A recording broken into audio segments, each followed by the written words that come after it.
I think I'm back.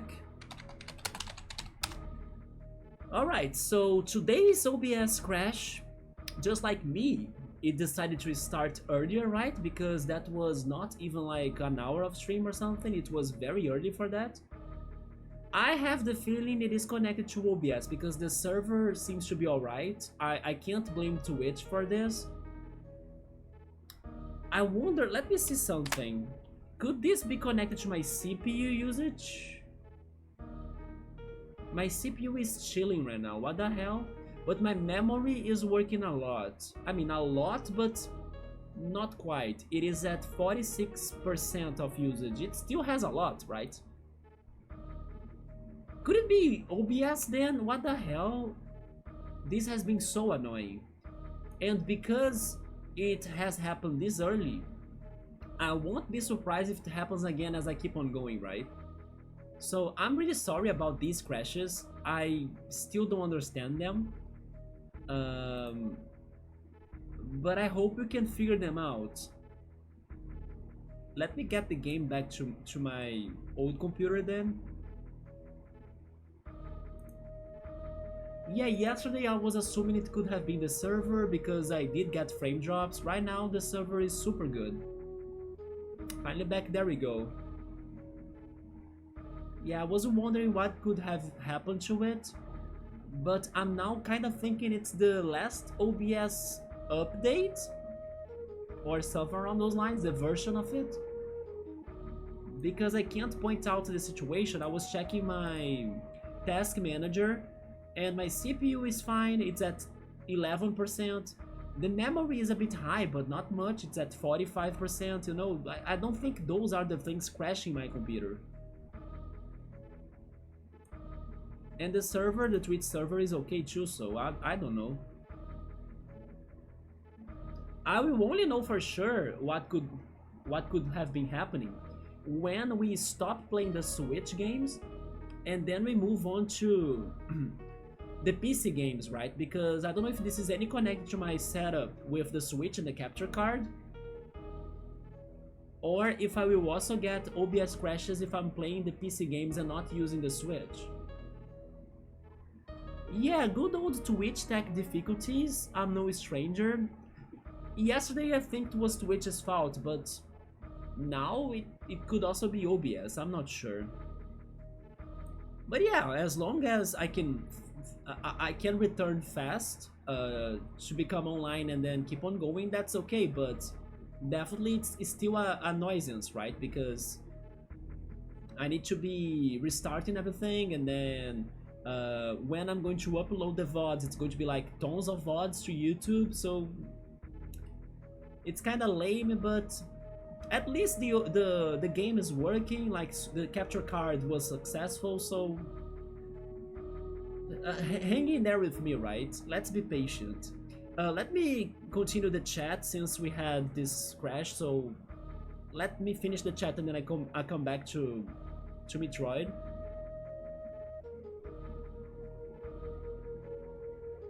That is good. Are we still in the throat area? No, Piero, we made it a little bit far ahead. I even got some more upgrades. I was able to get a high jump boots so we can reach new areas. I was starting to explore that area right there, Maridia, and I checked a little bit of the area under it that's called Norfair.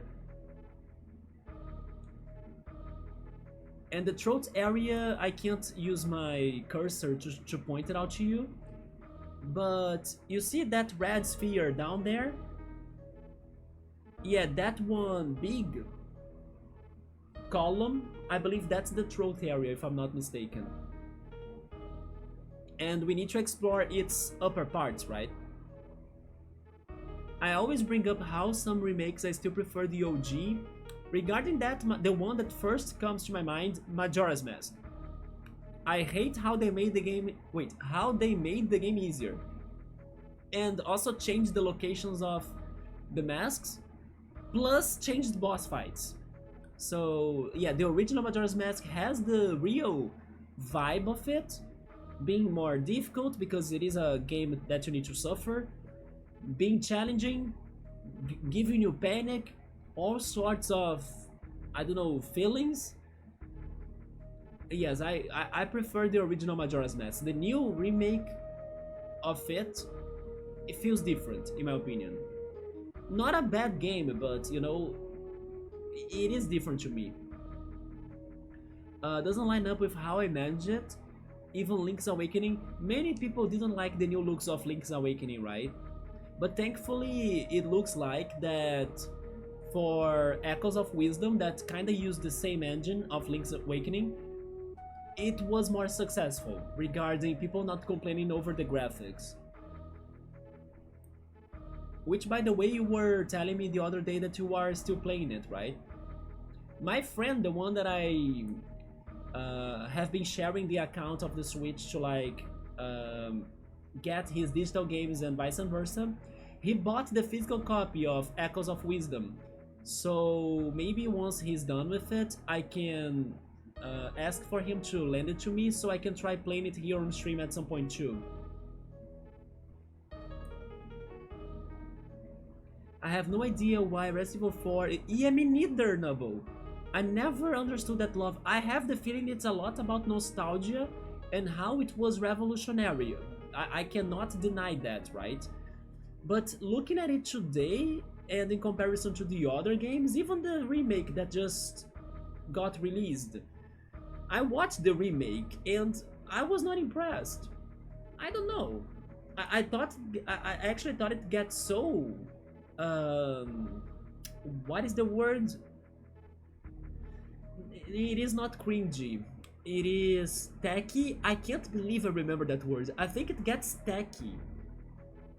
I think it's my first time saying that word, but it's exactly what I want to say right now. You know the thing about the castle and that one, I think he was a prince or a king or a ruler, right? That is like a dumbass that feels like he's in charge of everything, but he's such an idiot. And then you need to get to his castle and defeat him and everything, and he controls the whole village and he says that he has pure blood or something.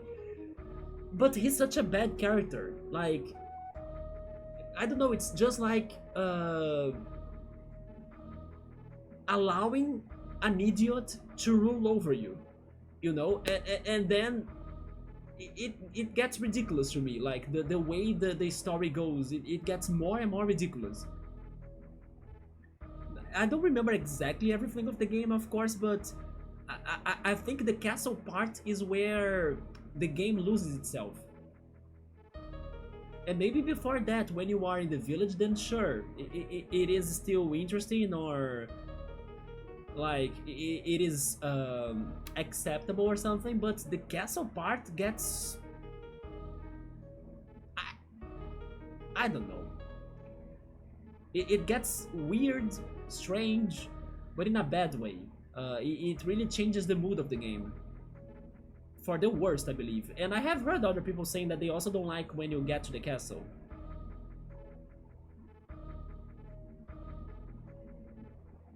Well, I guess I know why they call those kinds of games Metroidvanias now. The exploration inspiration is clear. So, Castlevania has this amount of exploration? Because so far, from what I have seen of Castlevania, I get the action. You know, the action is very close to what I have seen of Castlevania, but the exploration... Maybe another thing that I was thinking to myself offline is that this game, and maybe Castlevania as well, they totally feel different when you are playing it themselves. Why do I say that? Because when you watch somebody playing them, especially if it is a person that have played those games before, and normally that's what happens, like, yeah, I love Castlevania, I love Super Metroid, and then I'm going to stream it, and then I'm going to upload videos on YouTube or something. And then when you look for the game, oh yes, I gotta check a playthrough of Castlevania or Super Metroid because I'm curious about it. When I see them playing these games, they know everything. So basically, I see no challenge. I see no time to think about the puzzle because you gotta try this weapon out or that one other weapon. Or a secret thing, a secret that, you know, there is none of that. It's like, I know where to go, I know where everything is, I gotta get it, go faster, and then progress and stuff. So when I watch that, I feel like, oh yeah, there is no puzzle, there is no thing, everything is done, you just need to go straight away, and then ha ha ha ba ba, final boss, we won. That's how it feels when I'm watching somebody playing these games. And then now that I'm here, hopeless or hopelessly playing the game myself, I'm like, oh, okay, hold it. It is not like what I used to think it was, You gotta think about this. It is not like popping pong, It's not like super quick, super fast, super I know where to go, what to do, I don't need maps, I don't need anything, beat this game and then... No, you really gotta study this if you don't know what the heck is going on. So, yeah, it is a complete different thing to me right now. So, as I never played Castlevania, the impression I have is that it's kind of linear going, because every time I see somebody playing it, people know where to go. I don't see them solving puzzles, I just see them doing platforming and killing enemies. And yeah, that's all I can think of Castlevania so far. Am I wrong? Is it that way? Because that's what I normally see. Sandy Ashley cheeks. Wait, why? Why are you comparing her to Sandy cheeks? Do you think that Sandy is an annoying character of SpongeBob? There is a reason recent games make fun of escort missions by calling them the best kind of quest. I mean, that's totally like wait. That's totally ironic, right? Or sarcastic. They know how much gamers hate escort and protect missions. I have the feeling that many gamers also hate how are they called? Like trade quests, or maybe I should say chained trade quests that are super long for you to finish the trading situation, that you need to be finding multiple NPCs and be trading items with them forever, Paper Mario has that, Link's Awakening has that. Yes, I think that gamers also hate that sort of quest, right? If a jump scare is coming at me, the more real it looks, the more I will jump and be scared. I agree, Piero. That's why I was super afraid of Resident Evil 8 Village. Because not only it has the worst looking thing ever, in my opinion, but also because of the atmosphere it created for it, a suspense with like complete silence and then nothing much going on and then darkness, until suddenly they reveal the worst thing ever right in front of you. And then, like I was also comparing to old games, you are powerless. You cannot beat that thing because you have no weapons. So it is like a feast of horror. It's like, it looks horrible, it's claustrophobic as well because it's only a hall that you have nowhere to go. It is dark as hell.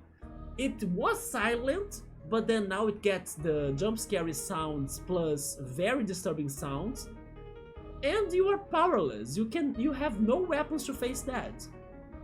So it is the worst. Like, if you have played Resident Evil 8, you might know what I'm talking about. I will only say it's chapter 2. But if you have not seen that, then maybe that's the best for you, because it is a nightmare fuel. Like nothing else, in my opinion. But for real, horror mystery is as useful too as well. Yeah, the suspense also cooks it, right? I prefer the more mysterious version of horror that is unsettling and scary for deeper reasons.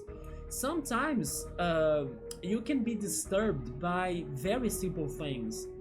I will always remember one of the most disturbing animes I have watched in my life, which was Serial Experimental Lane, and two of the most terrifying scenes in there were pretty much the first. A scene where the main character doesn't know that she's being spied on by a weird thing. You know, she's like chilling in her room while there is something looking at her at complete silence, and then the scene kind of freezes at that. You know, it keeps you uncomfortable seeing that she's being spied on. And the other scene that happens later on is a staring scene between the main character and a very crazy looking being that they don't say anything, they don't react, they just stare at each other for extra time. But that extra time makes you like anxious and to panic, you know? Just like the beginning of A Clockwork Orange as well. The first time I tried to watch A Clockwork Orange, it was at very late time because it is a somewhat violent movie, right? Actually, not somewhat, it is very violent. So when it was being aired in my cable TV, it was like super late night, right? So I was like, I was awake at that time, and I will try to finally watch this movie. The first scene of Alex is staring at you for, I don't know, 3 minutes or something. I couldn't. I turned it off, I went to bed scared. So the next time, I don't remember when it was though, but the next time I wanted to keep on trying to watch that movie, I skipped that scene because it made me super uncomfortable. And then I could finally watch the movie.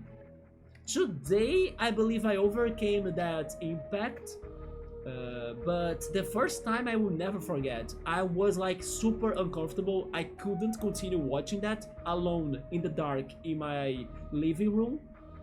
I turned it off, I ran to my bedroom, I went to bed, I locked the door, and then I slept. Or tried to. Because I definitely didn't want to watch that movie anymore. So basically sometimes it doesn't need like something crazy, right? Just the environment of the scenes, they are enough to like trigger you, to like hit you hard. And then you never forget what you have seen. Look at me, I remember all of those 3 scenes a lot still, on how powerful and traumatizing they were to me. It could be that simple.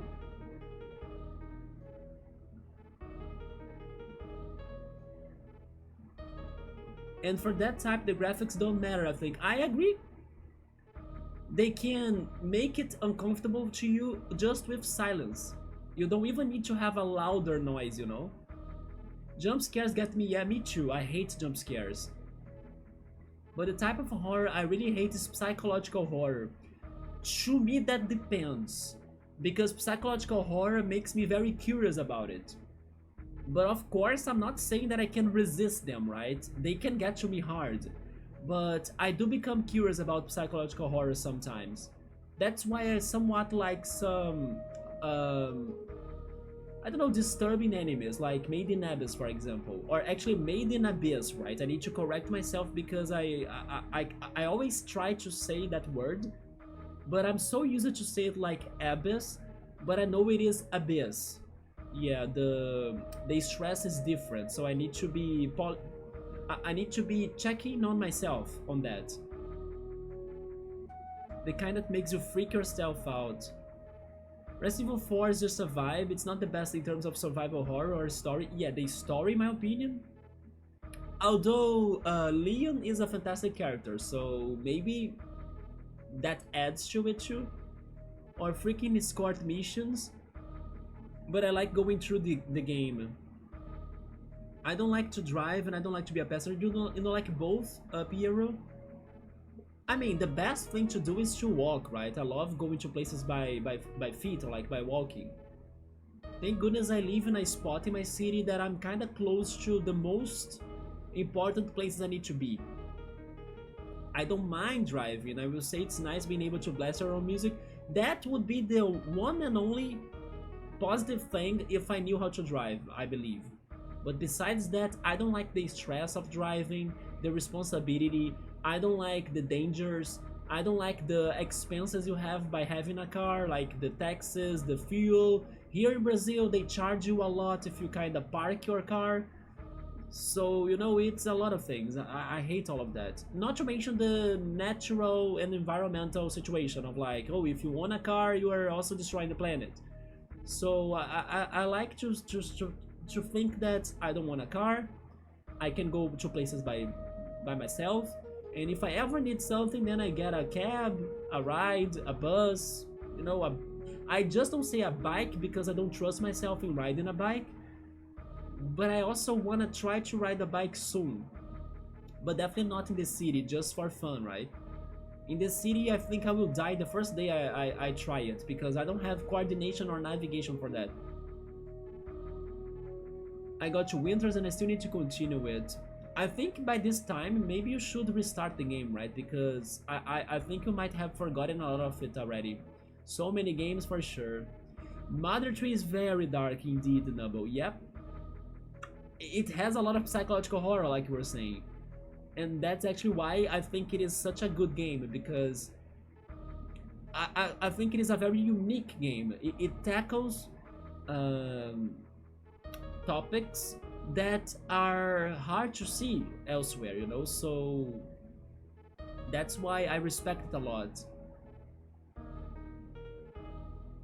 Good old Twitch tech difficulties. I love the new look of Majora's Mask 3D, but they nerfed it rather bad, yes, and then it lost the vibe. There is the Resident Evil 4 remake, yeah. Once it reaches the DS era, Castlevania becomes more Metroid-like in exploration. Okay, so for the later games. But so far, the first games, it is more action-based and platforming. Oh, the GBA, it starts like that? Okay, with Symphony of the Night for PS1. Alright. Still one of my favorite games, period. So I see, so if I ever wanna give myself an attempt on that, that should be the one I should get, right? Symphony of the Night. Oh, it's because Ashley's voice actress was Sandy Cheek's voice actor. Oh, I have to stop chatting or he's free. And so pass will run out. That's okay though. It was my decision to go deep into the chatting right now as well. Don't worry, we can continue now with the game. You love Lane? You have watched it, Piero? I think I remember talking about it too. I'm not sure.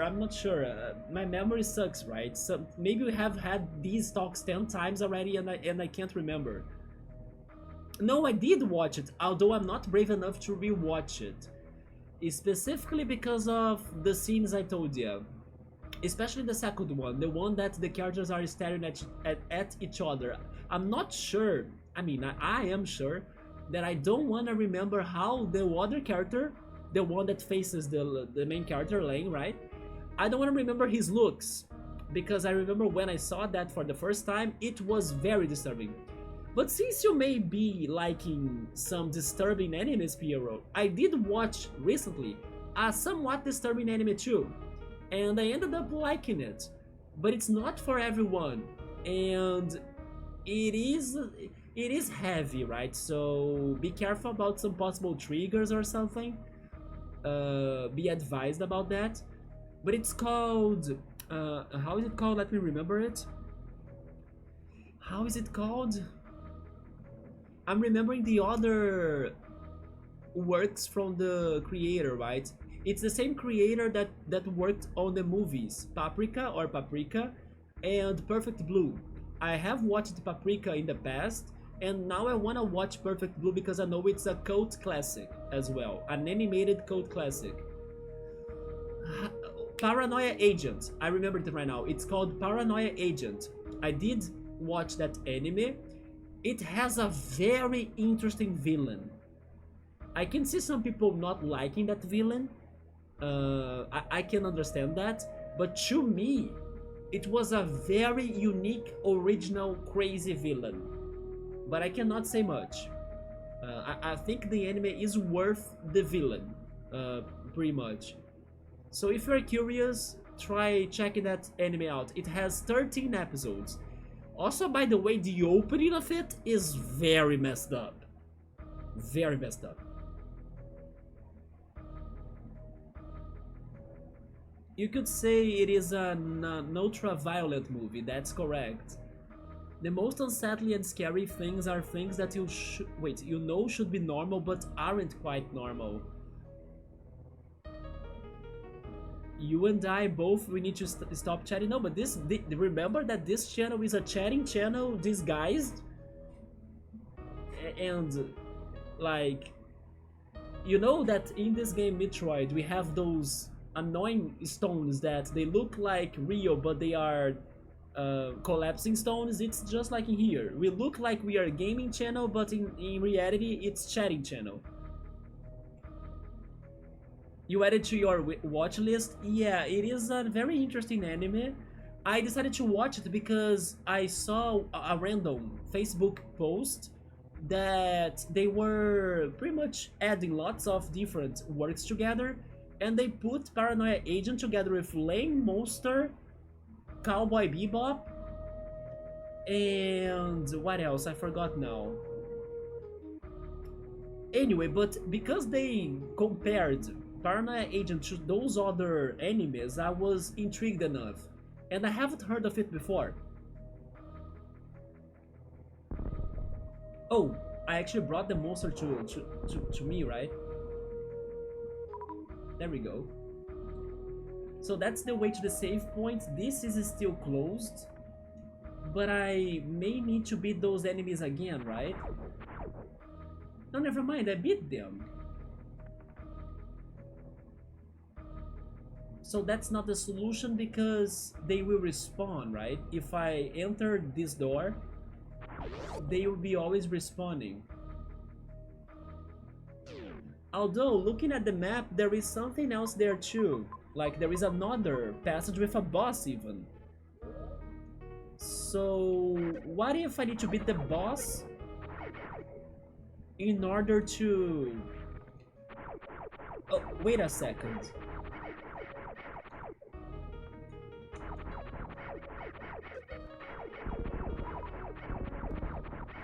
Okay.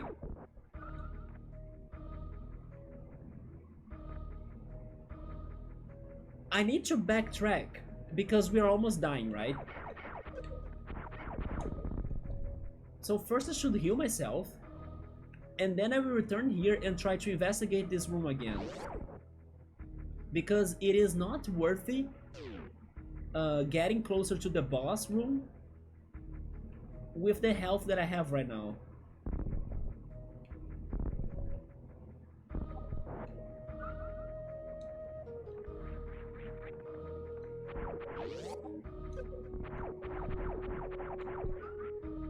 So let's farm some health. I like to save up some series before renewing my subscription. That's a very good strategy, yes. I'm not sure... Oh yeah, it is on Crunchyroll. Yeah, that's where I watched it.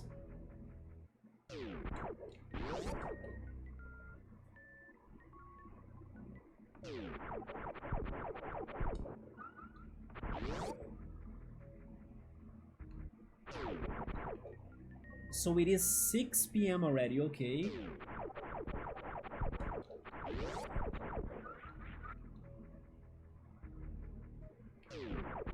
I still have like an hour and a half before we get to my regular starting time, right? The time that I usually start the streams.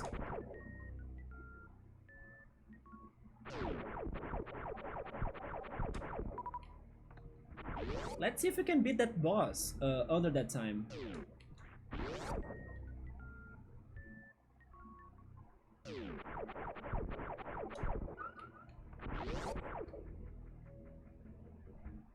But you guys did bring up this very interesting topic about how some OG graphics could be more or as much terrifying as some other graphic things.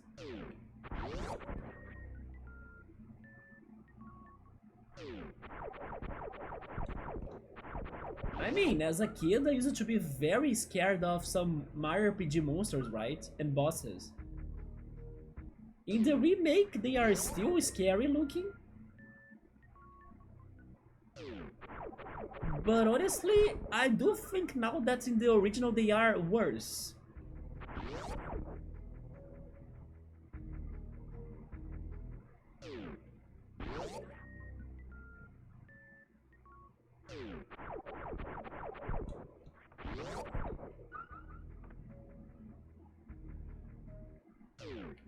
Speaking of remakes and things, I'm now wondering how could Nintendo never remake Super Mario 64? I mean, never mind. They did make like the Super Mario 64 DS. I actually have that game, and it was the version of Super Mario 64 that I was able to get all of the stars. But of course, it is a little bit easier because you can play as the other characters, Luigi, Wario, and Yoshi. So their abilities will be helpful for you to get the difficulty stars, or the difficult stars. In the original, I could never get all of the 120 stars. It could be something for us to try maybe one day, but I think I will struggle a lot still. But isn't it crazy how they never really gave it like amazing graphics for Mario 64 after so long? In general, they don't make lots of Super Mario remakes, right? It feels like Nintendo doesn't like to touch their older work, regarding Mario at least. They do it more with Zelda games. Because Mario Galaxy also was not remastered, was it? I have the feeling it has been only ported. And then Mario Sunshine as well, it was only ported, I think.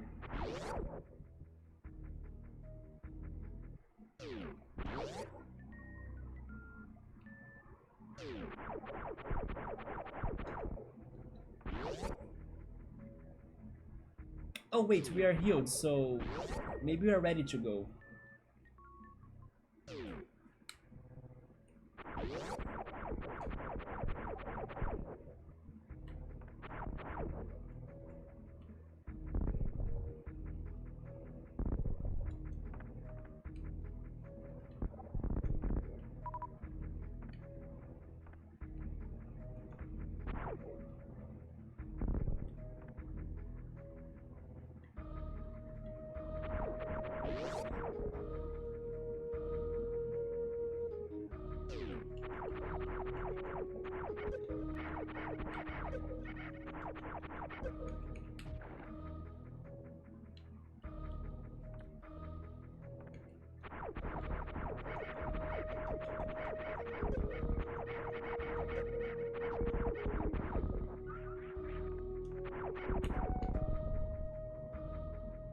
Well, I unfortunately got a lot of damage. Or I took, right? I took a lot of damage, but I'm better than before.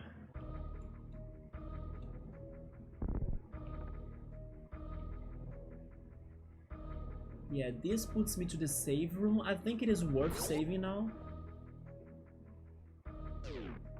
And then there is a way to get downstairs. Wait, I can't save again? Is it because... Wait. Once you save at a save room, you cannot save again at the same spot because the game asks you to get to another one? Is that how it goes?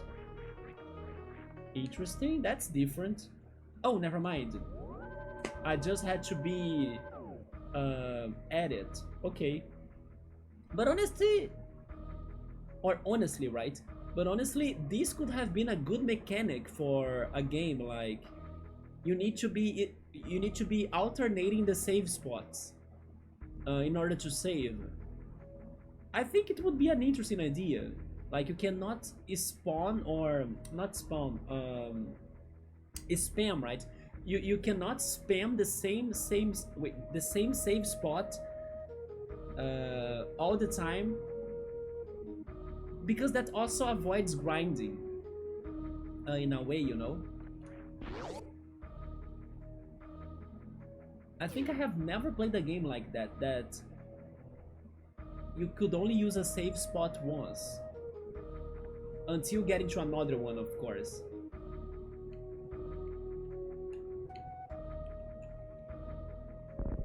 Yeah, but now I need to understand how can I get under this.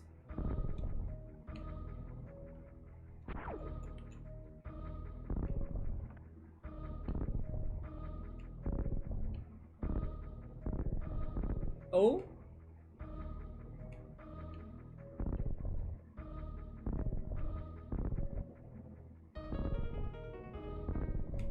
But then...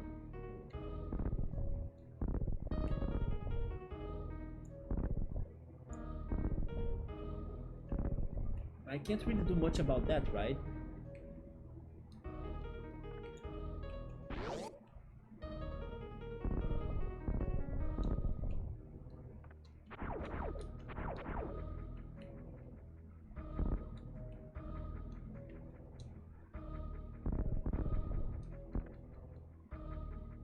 Yeah, that's the type of ground that disappears. Yeah, it collapses. That would be an interesting gimmick, don't you think, Nubble? A game that you can only save once, and then in order to save again you need to find another one? That could be especially good for the horror games we have been talking about. Yeah, it makes people balance the risk of power leveling versus the safety of having a saved state. Yeah, or maybe like they would get to their limits like before saving.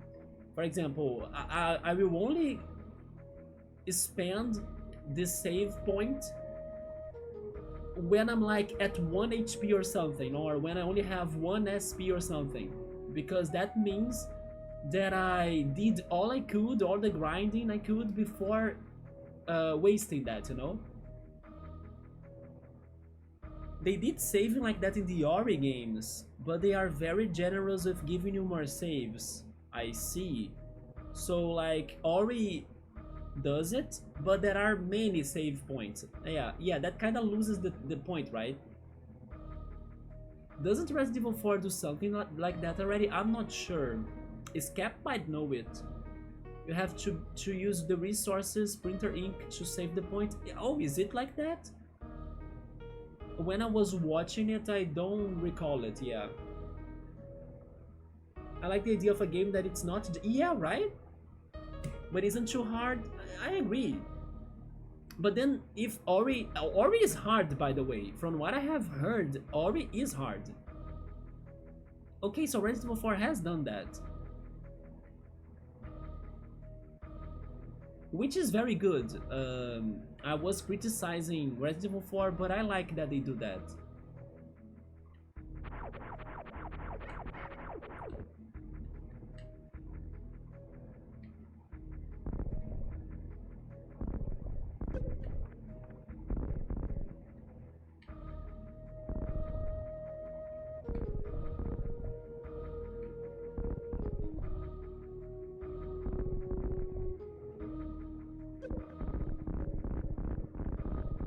Am I not hitting them?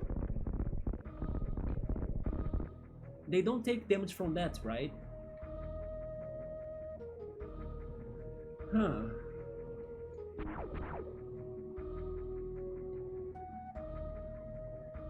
But I think the secret has something to do with this. No. Maybe here?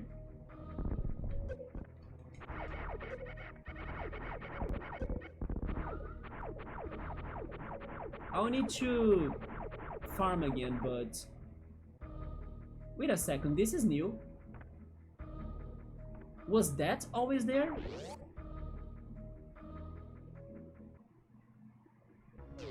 Oh, it was there probably because I activated it.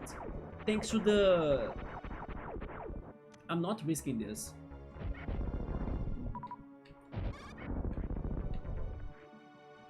Oh, Jesus. How many of those enemies are there?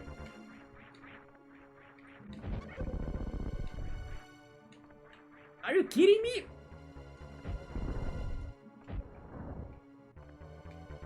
And then we have spikes.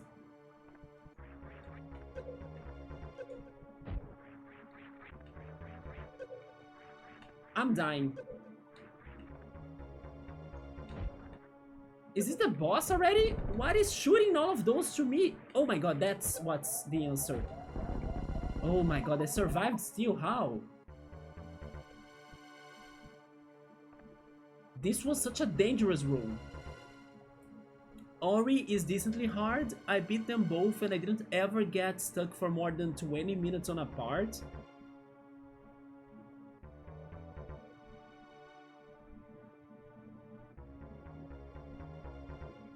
Wait, but...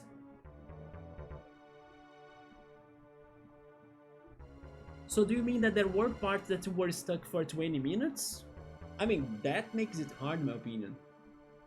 PlayStation 1 Tomb Raider 3 has a limited save thing, except it's much harder to conserve the saves. Yeah, this was a little bit like Super Mario Bros. Bowser Fire flashbacks, right? But this was harder, in my opinion, because they were faster going. So you did get stuck for almost 20 minutes. In my opinion, that's a lot of time. Just never more than that. Yeah, but it's still a lot. Because of the platforming, isn't it? One day, hopefully, I'll be playing it too. I don't feel ready for this. Look at my energy. But in case we die, I did save, so it won't be too bad. Let's investigate what happens, right? What's in here? I'm starting with the missiles. I'm using everything I have. Is there a way for me to farm as well? Oh, there is a way.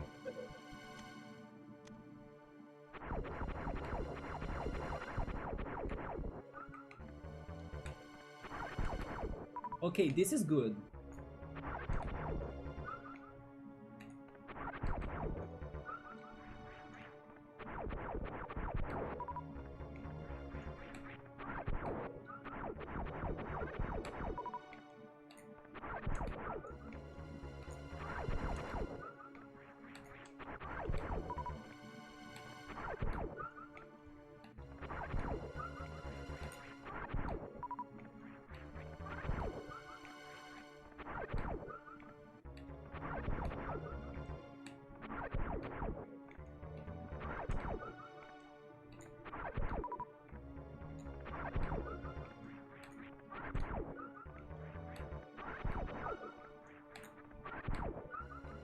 Oh, I can even go more? Okay.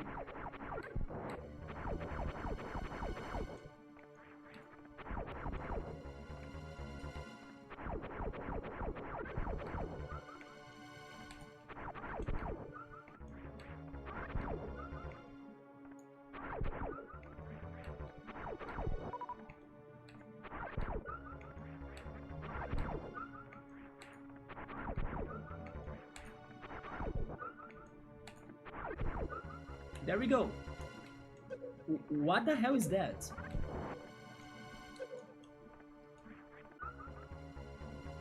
That's a dead person?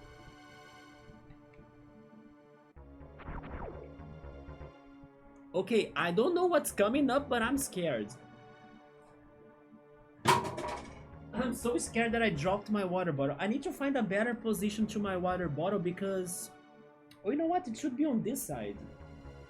Because I'm always looking at the old computer, right? At this direction. So my bottle doesn't need to be there. It should be here. There we go. That solves it. It's just because I'm so used to leave it on that side, on my left side, every time I'm streaming, that I automatically went for that again.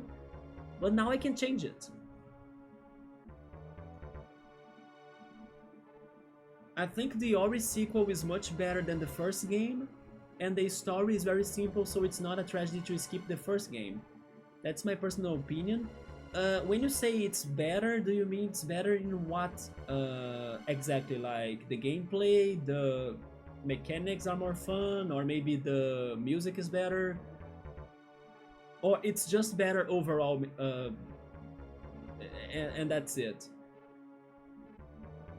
Because as we were talking about how challenging and hard the first game was, when you say that it's better, it sounds to me that it's easier. Is it easier? Oh, everything is better in general, okay.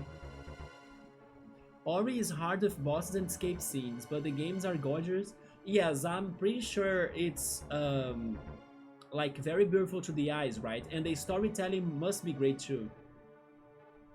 It kinda rejuvenated my love for games in this modern era. That's great, Scap. I think Ori is an above average game, and for someone who likes the challenges, it's something to love. Like Ori 2 is my new cold flu game next to Yoshi's Island. The gameplay, the visuals, the story, everything is better. I think they really grew as a studio when making the sequel. They became even more competent as developers. Or competent? How is the stress? Maybe competent, because it sounds closer to Portuguese. Actually, speaking of Portuguese, I gotta say something too. I know the right pronunciation of that word is Portuguese, right? So I also need to kind of fight my own accent to say Portuguese, because I kind of say it fast and then it ends up like Portuguese, you know? No, but it's Portuguese. Yeah, sometimes I speak the words kinda with the wrong stress, but deep down I know I'm saying them wrong, right? It's just because when I'm trying to like not think, just go naturally, that's what I'm used to say, and then I need to be paying more attention to that. But I know that it's not right. What matters is communication in the end, but I can still improve my own speaking English, right? Or maybe I should say English speaking.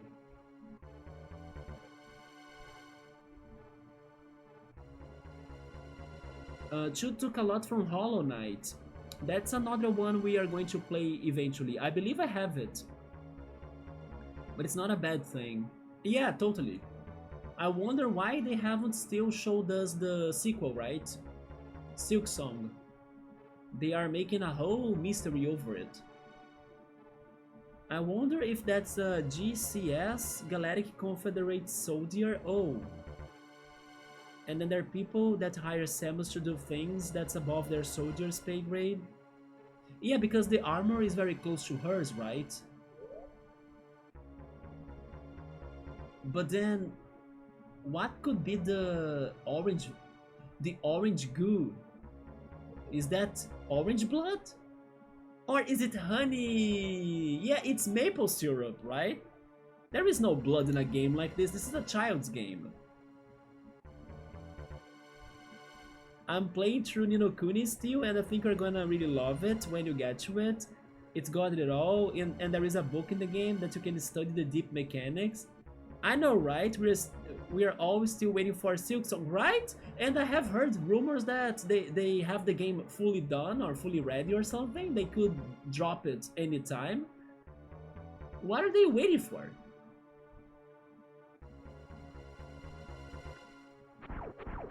But regarding Inokuni, I am excited for that, yes. Because it has some Pokemon mechanics too, right? You can kinda hire some monsters to help you out. It looks very cute. I always thought it was a cape. No, it's totally orange blood, right? It's under his feet. It's on his head or her head or something. It is, I don't know what's that. But there were some bugs or some weird things on it before, right? It looked like a glitch, but I did not pay too much attention. Though could be acid. Yeah, the things that were in there, flying creatures. Oh, you mean, oh yeah, could be the previous reptiles too, yeah. I still haven't beat Hollow Knight. Have you all beaten Celeste? Celeste is another one of those challenging games, isn't it? Oh my god. Oh! That's an enemy!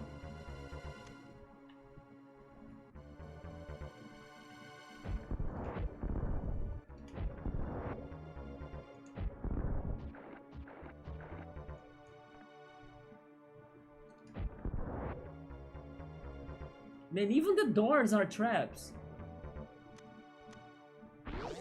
Ready or not, here we go. I'm not going to refuel my energy. I'm going to see what's happening. In case we die, we try it again. How ugly is going to be this boss? Spikes. I cannot go back? Oh. But how am I fighting something on spikes? I have seen this monster before. I remember him from the magazines.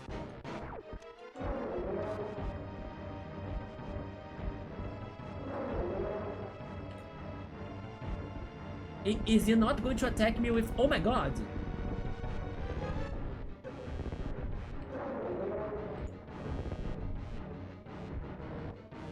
Okay, I gotta give it to him. This is an amazing boss fight.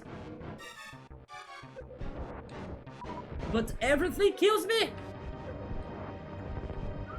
Oh, but I can get health, okay.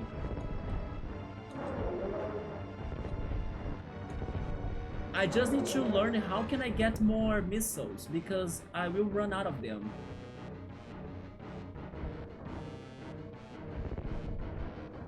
I need to destroy those things, okay?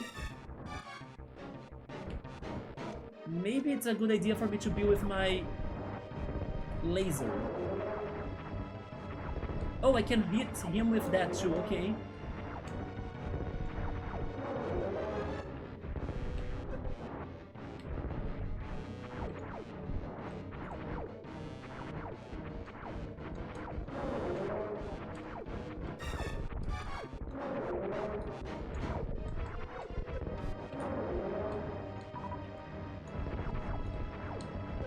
Dang it!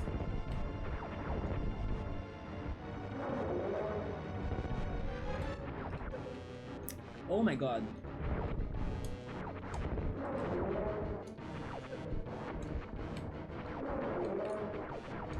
What if I need to push him to another place? Let me keep on going. Maybe I need to bring him behind the room or something? Or like more to the right? Never mind. It seems like the room is limited. I will go back to the missiles because otherwise he's going to kill me. Or I'm going to die like this. Give me health, health, health.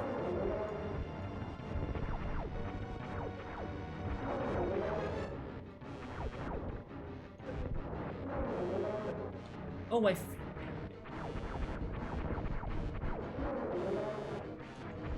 never mind, it's somewhat safer up here.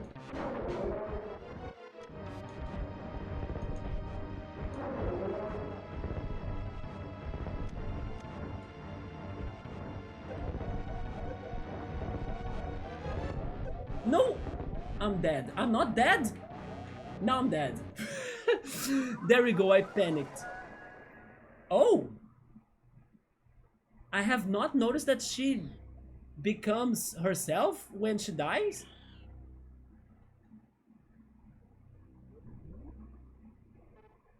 But that's fine, we saved very close to that, right?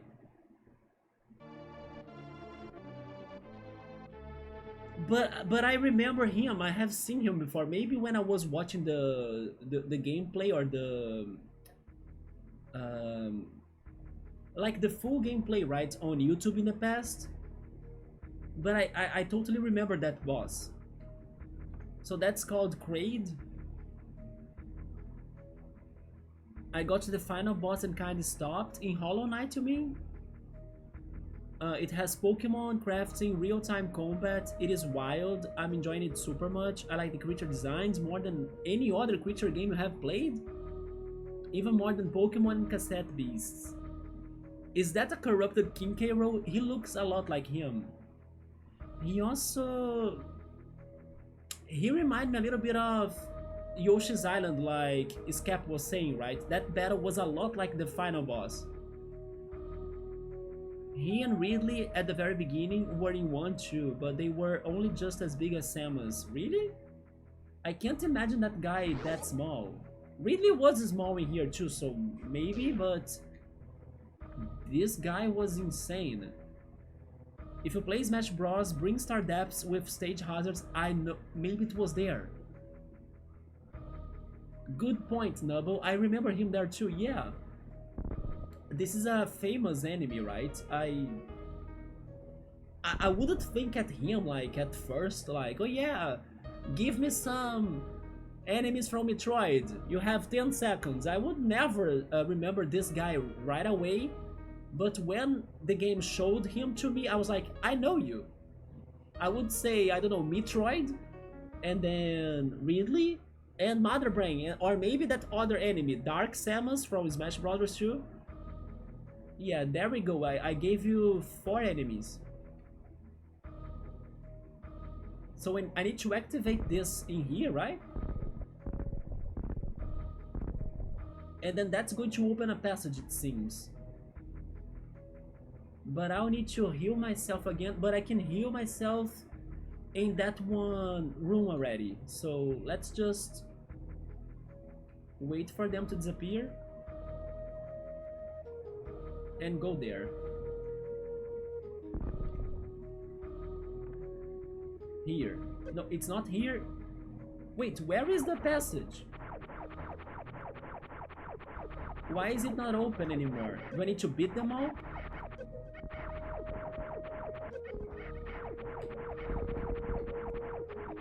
They kinda explode, right, when they die. Do I need to use their explosion to open something? Is that how I managed it? Or was I searching it accidentally? Oh, I was searching it accidentally. Okay. That's how it goes.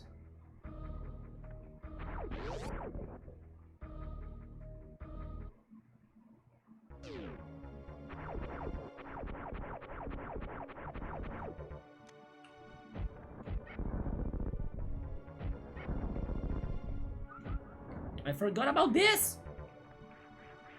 I was thinking I could heal myself before all of this shit.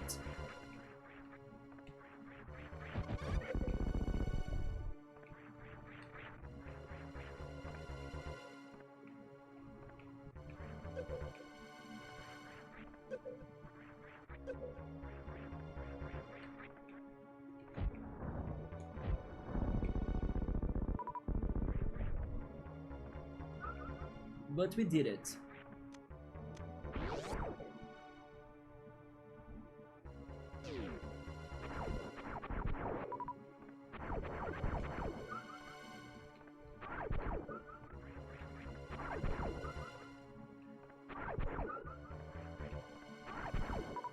I gotta tell you that... How is this called? No, this is Brinstar again? No, it's Maridia, right?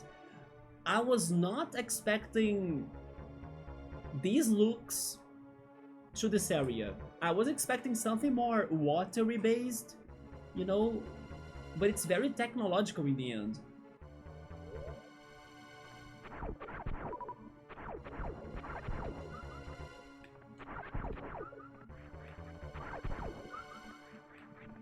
Very mechanical and factory.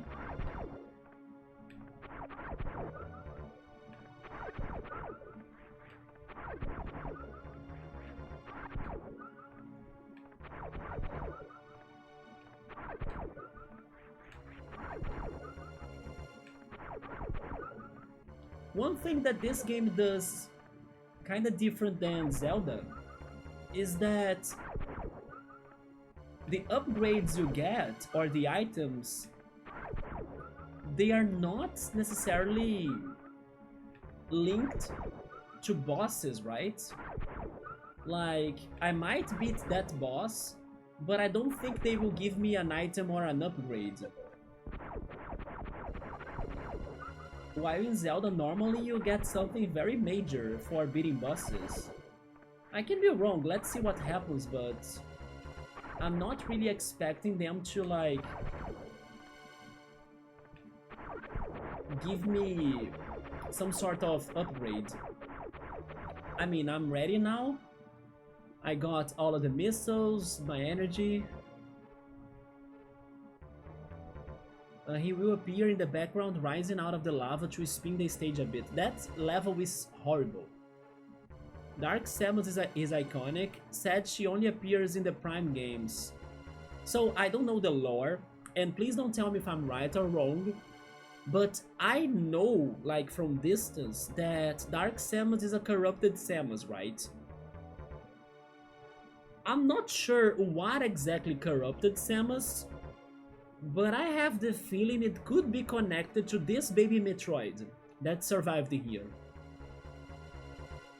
That's just a guess. I don't think this baby Metroid will be destroyed, because that would be too easy, I think.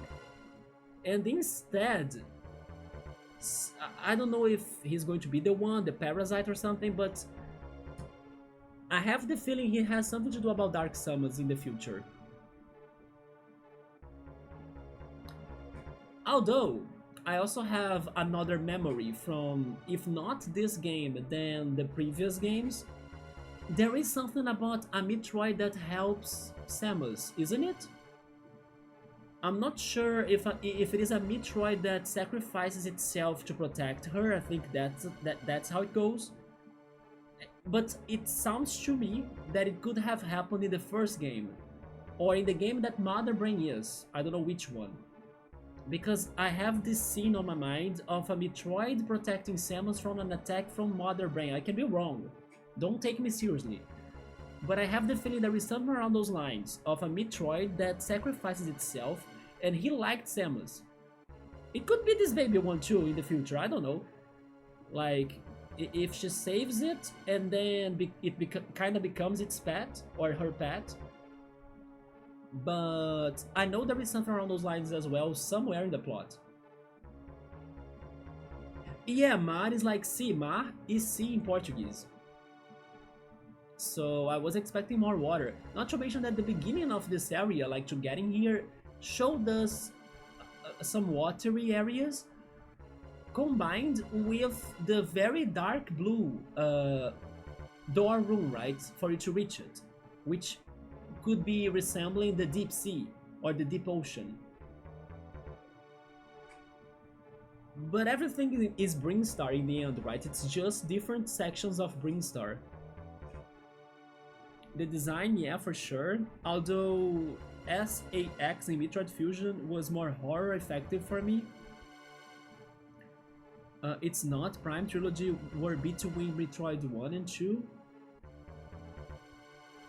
But then Dark Samus is just an interesting concept. To Nubble, I agree that SAX is a better entity in its game compared to Dark Samus. I just find Dark Samus fascinating for some reason. I mean, she reminds me of Venom, right? From Spider-Man. If not, if it was like a direct inspiration for it.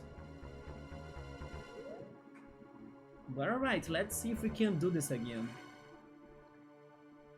But I need to do the platforming, and what was... Oh yeah, there was the door that shoots lasers, right? Or shoots lasers. Maybe I should be ready for the missiles. Oh, not a good start.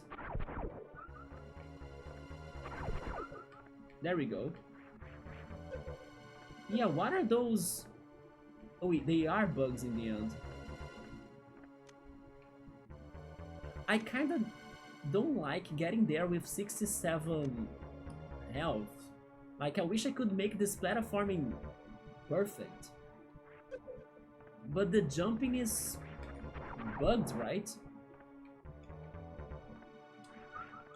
Oh, there we go, I did it, but unfortunately I didn't heal enough.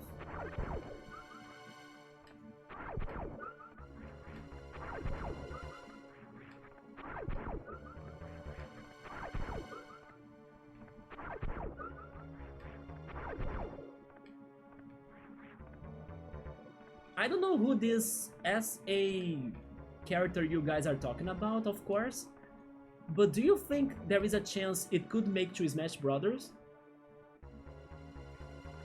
Since they brought Dark Samus and Ridley already?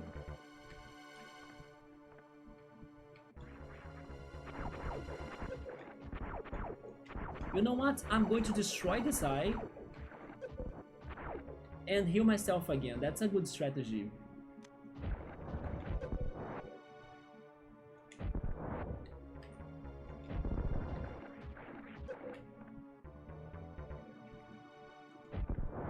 There we go.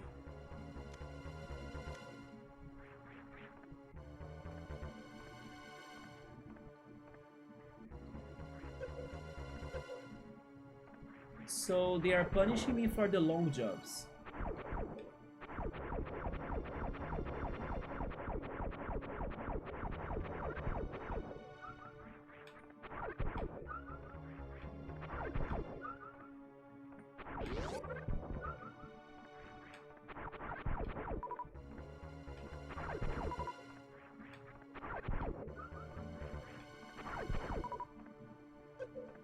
Wait, maybe I can do something about them.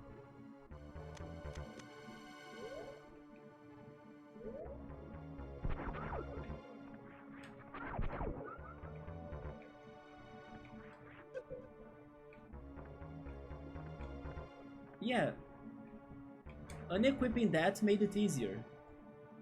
But I know I need them for the boss fight. So let's get the boots again. And here we go.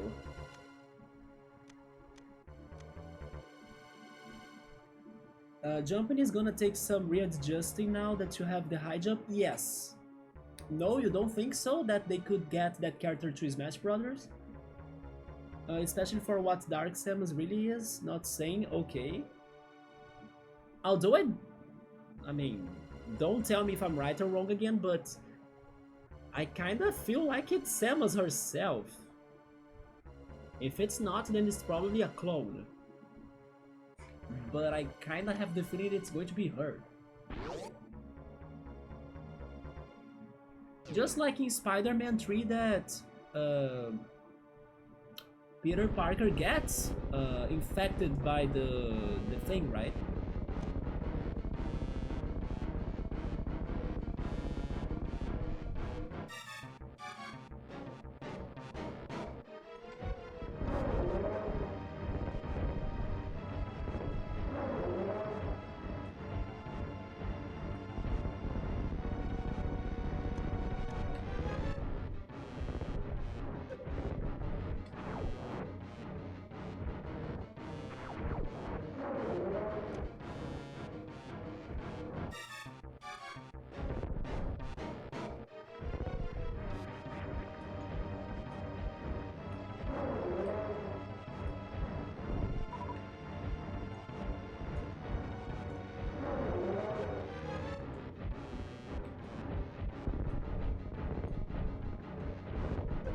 His arms are blocking all of my attacks.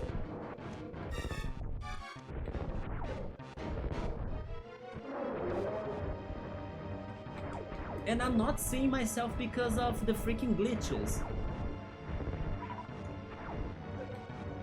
Oh my god. How could I be better at my first attempt?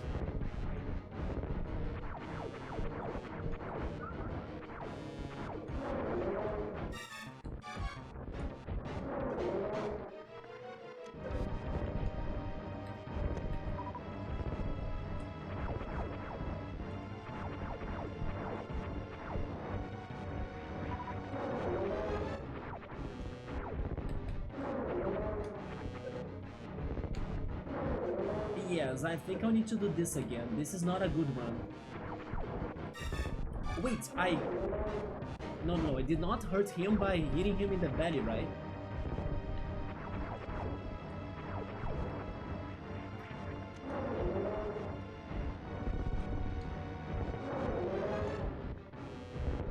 But I understood something else. I don't need to open his mouth. He opens his mouth himself.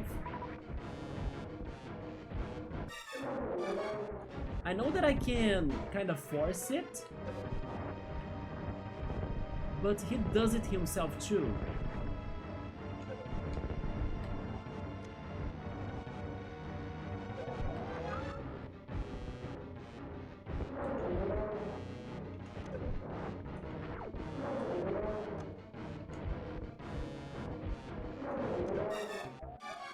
Wait, what the heck? Did I do it? We did it in a hopeless run! Oh shit, God bless the super OP missiles, right? The super missile is super for a reason. Damn! There we go. I was not thinking that this could be it, but it just happened. Thank you so much. GG's, yeah. Maybe my expectations is my worst enemy, right? I was like, oh no, I'm going to lose, and then I was hopeless, and then suddenly when I gave up already, I found hope when I was not looking for it, and then I did it. But it was totally the green missiles, I think. I have my GameCube and Wii copies of Prime 2, but man, I would love a Prime 2 remaster. I do think that's coming up, don't you think? They will need to provide us more games for the Switch 1 as well, so... Prime 2 remaster could be a very good pick, right, for them. The first remaster was so freaking good, give or take some beam lighting effects. You mean the Prime Trilogy on the Wii? I wouldn't call it a remaster. Well, Prime Trilogy, yeah, but the Prime 1 remaster for the Switch, yes. No, but the Prime 2 remaster, I think he wants a new one for the Switch as well. And then I think it could be a good pick. So, Nintendo will have more games to be releasing for the Switch one. Speaking of which, by the way, like when we least expect, April will be already here, and we're going to get the extra news on the Switch too, right? It's coming up very fast. Super missiles are OP. I need to get more upgrades on their quantities. Yes, we need to get more ammo. So, let me check the map again. Wait, that big X right there is like I beat the boss? Is that what it is? What's in here? Am I getting an upgrade? I am actually. So never mind, this is just like Zelda. You do get rewards or big rewards after fighting bosses.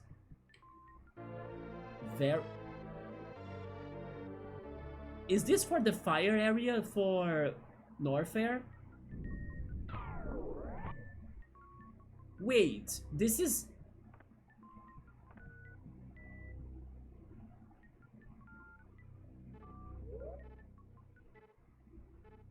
Isn't this the one suit that she has for Smash? But I was kind of thinking she already had it. But now she looks even closer.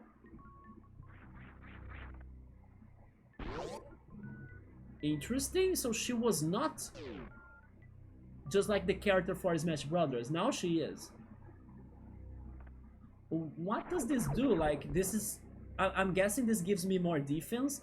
Either more defense or I'll be able to resist the toxins from that one room downstairs or like down below. I want Prime 2 and 3 Remaster to release before Prime 4. They did not give us the Prime 4 day, right? Or release day. But they said it would be released this year, wasn't it?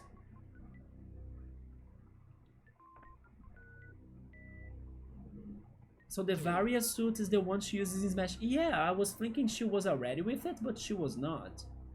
Let me de-equip the high jump boots, just for me to return to where we were in the beginning.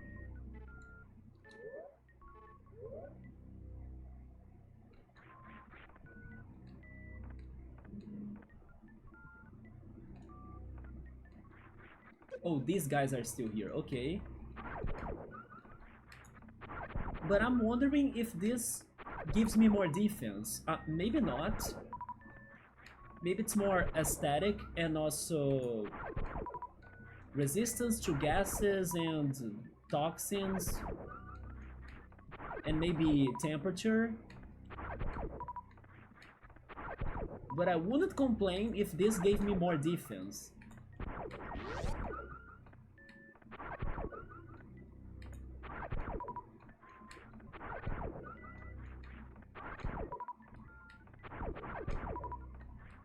I remember trying to play Metroid Prime as a kid and loving it, but never getting past the first boss. Do you guys think I would like it by any chance, even though shooting is not my thing?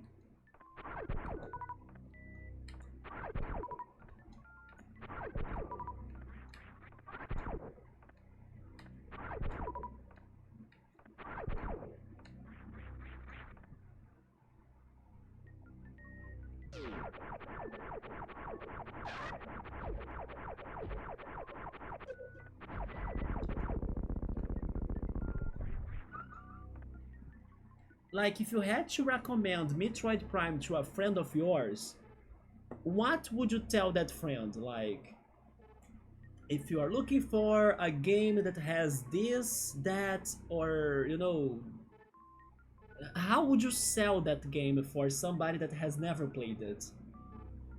I'm going to pause the game a little so I can stretch and maybe hydrate.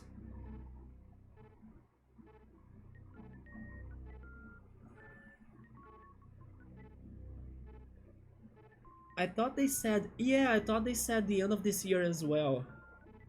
But it's still going to be a Switch 1 game, right? Or haven't they said it as well? Now I'm not sure if they revealed that it would be for the Switch 1 or the Switch 2. I kinda have the feeling they haven't said anything. They just showed it. But I kinda think it's going to be for the Switch 1. Especially because they announced it for the Switch 1 back in the day, right? Before they cancelled it and restarted the project. So because of that old promise that it would be a Switch 1 game, this one probably will be a Switch 1 game as well. I am unsure. I remember thinking it was a very cool and creative. Seeing the Metroid creatures in 3D is very cool. Oh yeah, it could look well or great, right? The character. It is a lot like this game with the exploration and backtracking, but in 3D. And the atmosphere is a lot better to take in.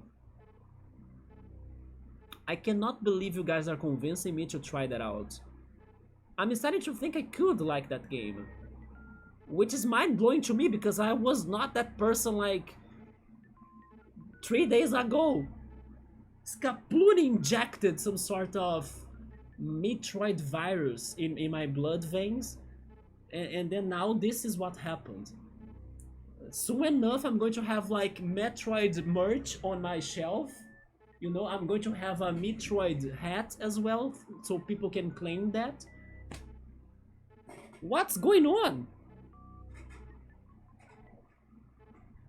Wouldn't be surprised if it's being developed for both. No, I understand, but the thing is that if they are going to release it for the Switch 1, then the graphics will be Switch 1 based, you know?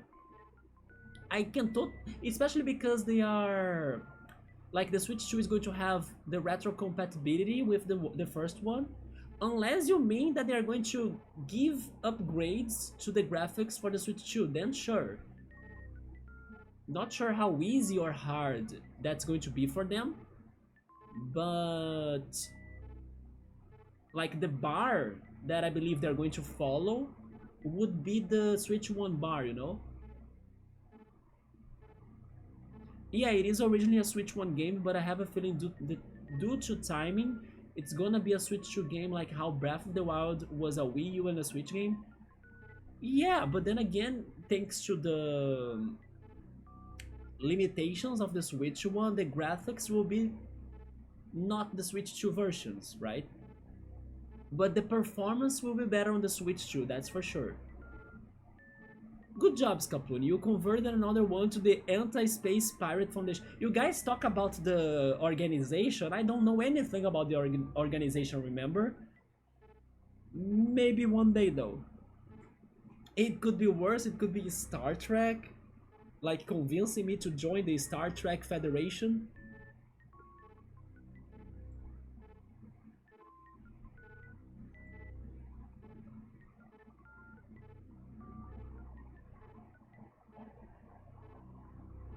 But it's still strange for me to be playing this, to be honest.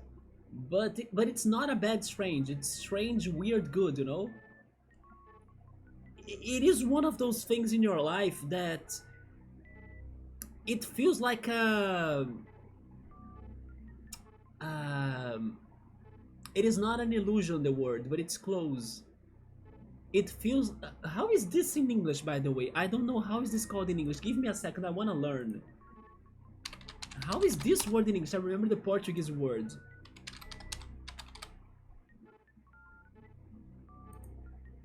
Oh, you guys have a word for that? Look at that. I didn't know that.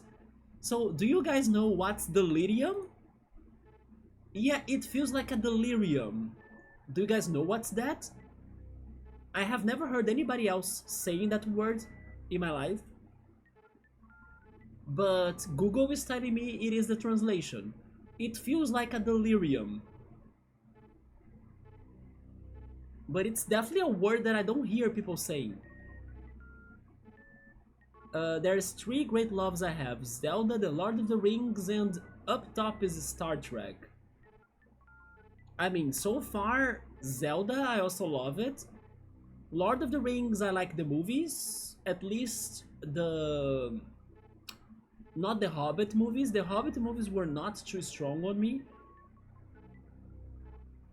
And then Star Trek, I never really tried it.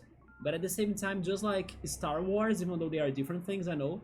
But just like Star Wars, it never got to me like the appeal, right?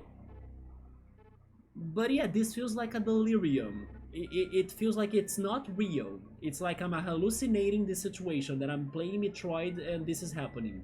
It feels like in some hours I'm going to wake up from this dream, even though it's not a dream. Or is reality a dream? We'll never know. But they know.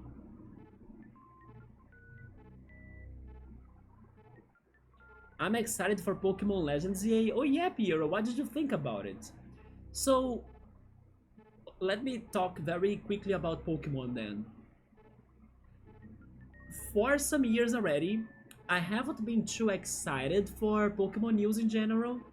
Hence why I also have not bought their recent games myself, but I can play them and I played them, or at least a little bit of some of them. Um, Thanks to my friend's account on the Switch, right? That we are sharing our games and stuff. He has the games. So I played Brilliant Diamond, I played Sword and Shield, and I started Violet. But I still have not played Arceus, and I did not finish Violet. So yeah, I have been losing my drive for Pokemon thanks to the flaws that their games are having, combined with the lack of innovation. I don't know, it was getting stable or like more of the same little by little. The only Pokemon game I have been enjoying the most is still Pokemon Go, but also now Pokemon TCG Pocket gave it another option, right, for us.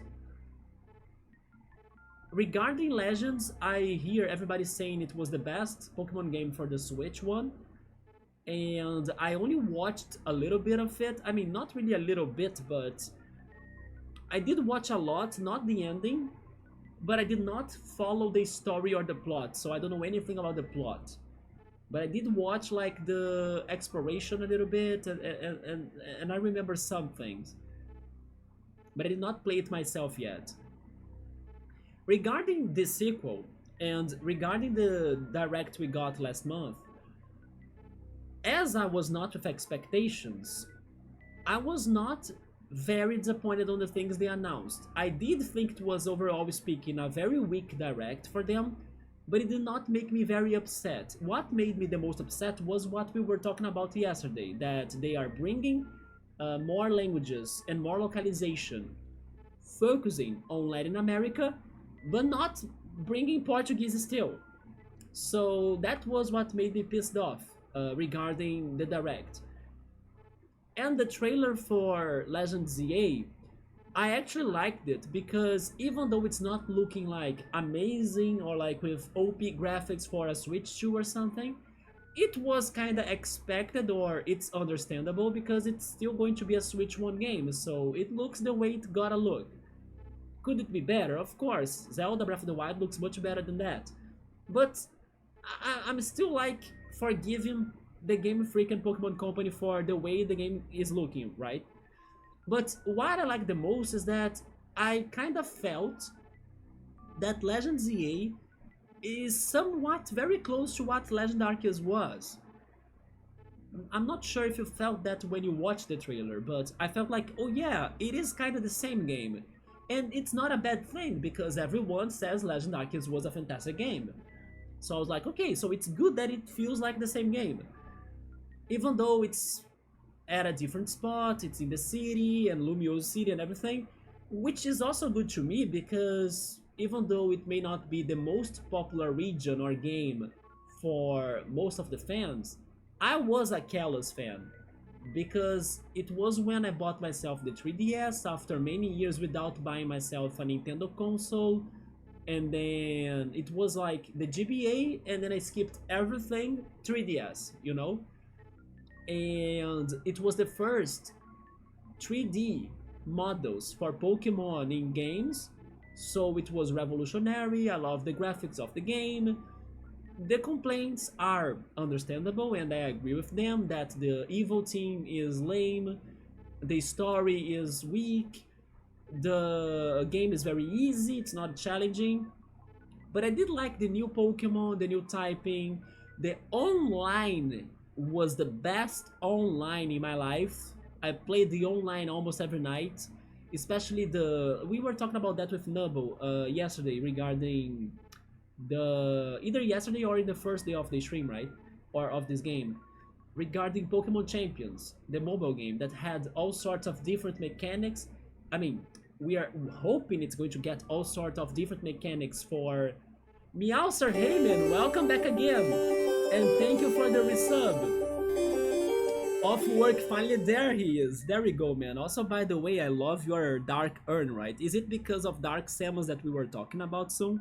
I mean, not soon, recently.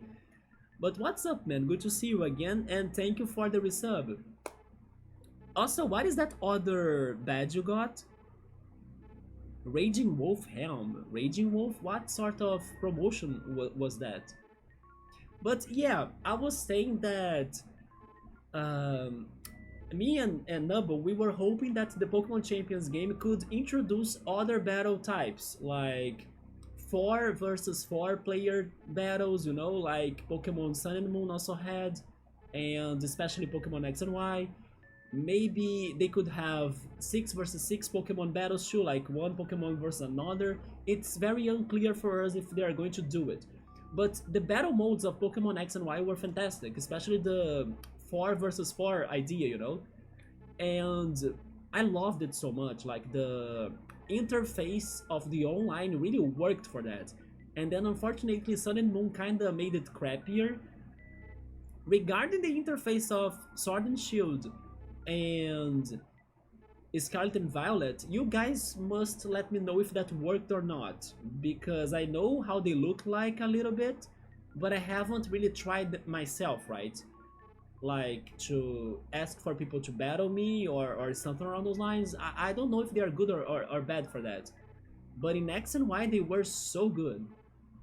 But yeah, that's the thing.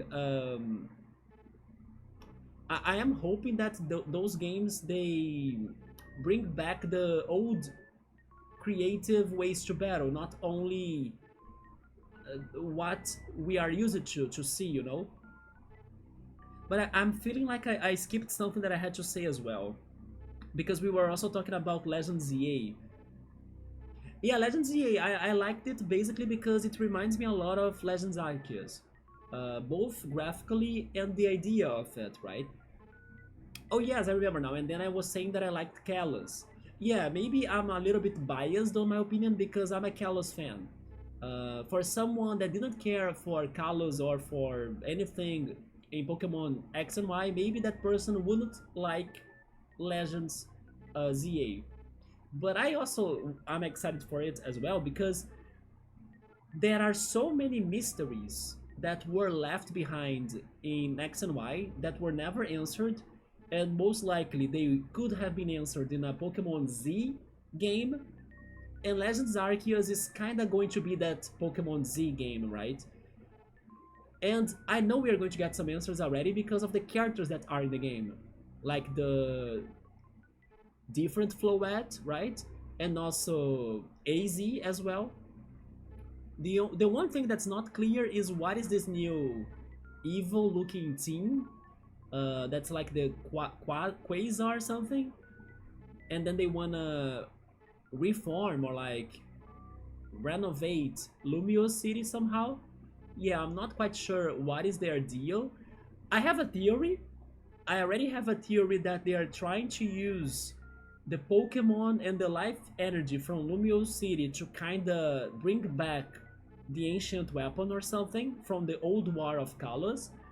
That's my theory. They're going to be like preparing the city, in a way that they'll be able to drain um, people's and Pokemon's life power to activate that weapon.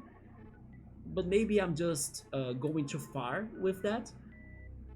Or maybe I'm watching a lot of Full Metal Alchemist that has a little bit of that, by the way. Also, hey Subber, welcome. What's up? Wait, Elden Ring? Oh, it's from Elden Ring? Okay, I can see it now. There we go. Could you, Meowster, beat Elden Ring how many times? Because people told me that the game gets more difficult and more challenging the more you beat it, right? BRB, welcome back, Scap. It is a disgrace they can afford to translate their games, really awful. Yeah, it was like a big stab on us, right? Because they were even showing clips from the events they held here in Brazil, like the competitions, the classifiers. Nintendo herself or himself or themselves, right? I'm not sure how to call Nintendo right now, but Nintendo has been translating and localizing their games to Portuguese. Like Zelda Echoes of Wisdom was translated to Portuguese, Mario Party Jamboree as well. So they are already in this change, but Pokemon refuses to do it. And then I was kind of talking to my friend about the situation, and I heard from an interview from the, I don't know if he was like a director or CEO, but there is this one very important person that represents Nintendo here in Latin America, that he once was interviewed by a Brazilian YouTuber that I follow, and they were asking like, what is blocking you all from translating or localizing your games to Portuguese? And one of the things he said was that the languages the games are going to get, they need to be decided at the moment or at the starting moment of the project. So it can't be, according to him, a decision that's made in the middle of the project. So I was kind of telling my friend that I think that Legends EA is not getting the Portuguese localization because it would be a late decision by Pokemon and Game Freak. Although my friend said, he told me that they were able to add more languages to Pokemon Scarlet and Violet, if I'm not mistaken. Like, after its release. I'm not sure if any of you know for sure that information, but that's what he told me, and then I was like, oh, seriously? So, okay, so what I was thinking does not make sense anymore. If they wanted, they could patch the game and give it more languages, right? Yeah. So it was especially disappointing because Nintendo has been doing it. They were holding events in here. They keep on saying that they wanna be more at Brazil. They wanna come more to Brazil and then get more competitive in our market. But how do they wanna do it if the games are not in Portuguese? Because like English is not. I mean, people can kind of um, try their best, their hardest to understand the stories and the plots of the games in English, but in the end, most people in Brazil do not know how to speak in English. And also Spanish. Like Spanish is somewhat close to Portuguese, but it's not the same thing. So even in Spanish translations, people could be struggling to understand it. So you know, many people end up not enjoying big games, especially big games that have lots of text. I would say like Persona games. Persona 3 was a big deal for us here because it was the first Persona game that got fully translated to Portuguese. Even uh, like people that have never tried Persona before because of not being able to understand the plot, now they gave it a chance. I'm talking about Persona 3 Reload. And thankfully another thing that helped Persona 3 Reload to get to more people in here was that they released it on Xbox Game Pass. And a good amount of people here do, or they do, right? They do subscribe to Game Pass. So yes, we are waiting for Pokemon to do the same. Not to mention that some mobile games from Pokemon are in Portuguese, like Pokemon Go is in Portuguese, Pokemon TCG Pocket is in Portuguese, so they do translate, but not the main games for some reason. So it's a very complicated thing, you know?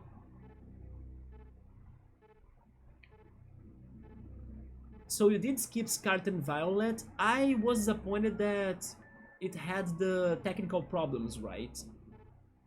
And then I was also disappointed on Sword and Shield because it didn't get the national decks. And once I watched the game, it felt empty, it felt soulless. It felt like an incomplete game to me.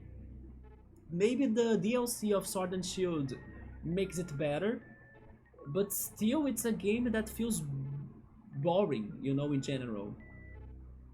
It doesn't stand out to me.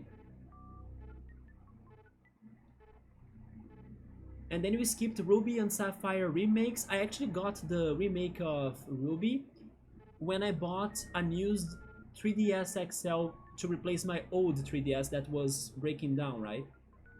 But I might actually play this one. Yeah, Legends ZA, I'm excited for it too, but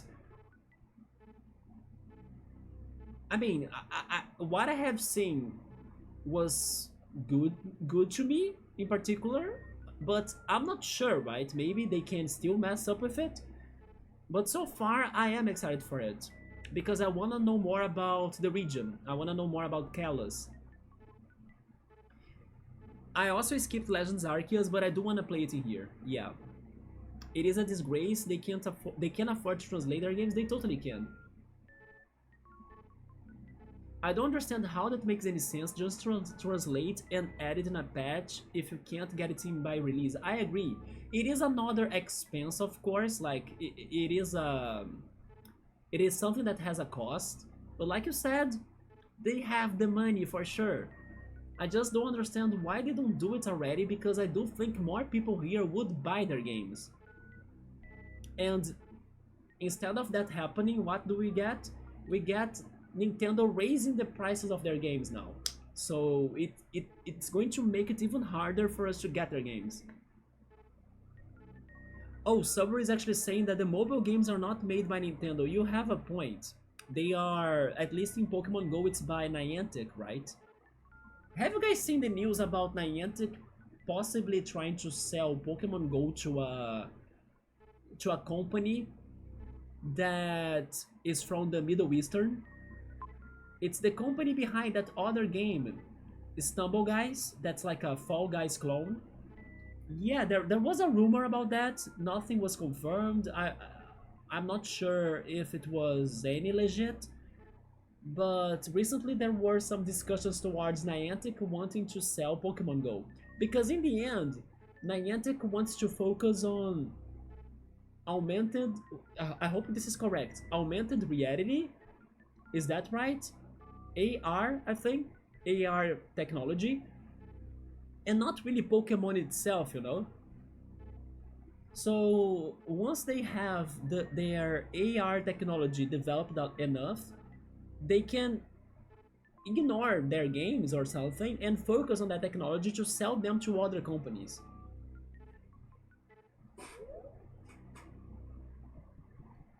Subaru, we just beat a boss in here, man.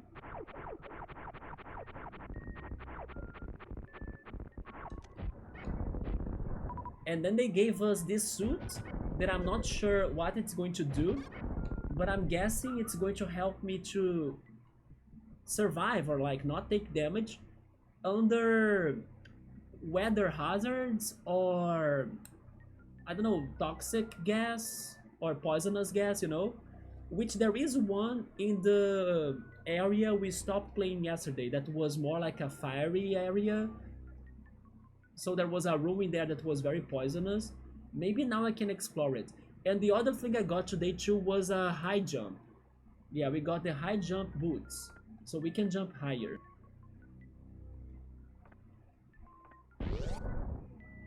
Was that all for this section of the game? Like, let me see. Maridia, right? No, I'm still missing that one room right there. Yeah, the area that I said that's like fiery and stuff is Norfair. But I can't go there in the map right now.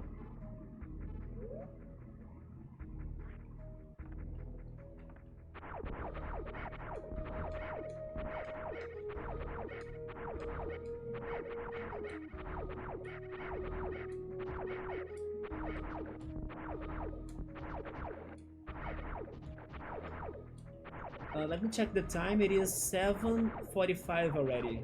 Okay. Hazardous environment suit, maybe? Yeah.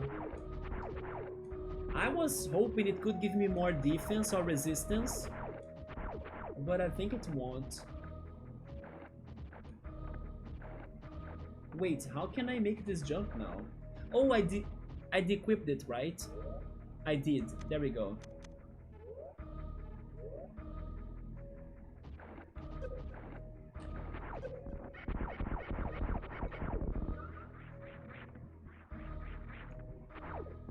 The final room. Sure, let's see what we can do. But I think we won't be able to get it, right? We might need to come back here later.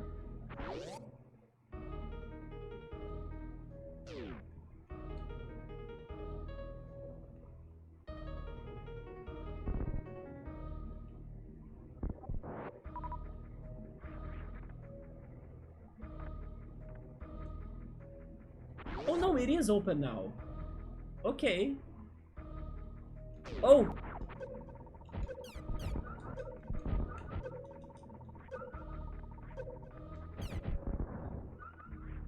What was the point of this? It's just a... No, there is a secret in here. There is a dot on the center of that square, so... What am I missing?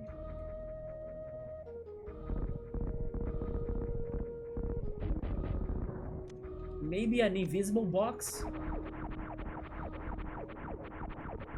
An invisible box. Wait, there we go.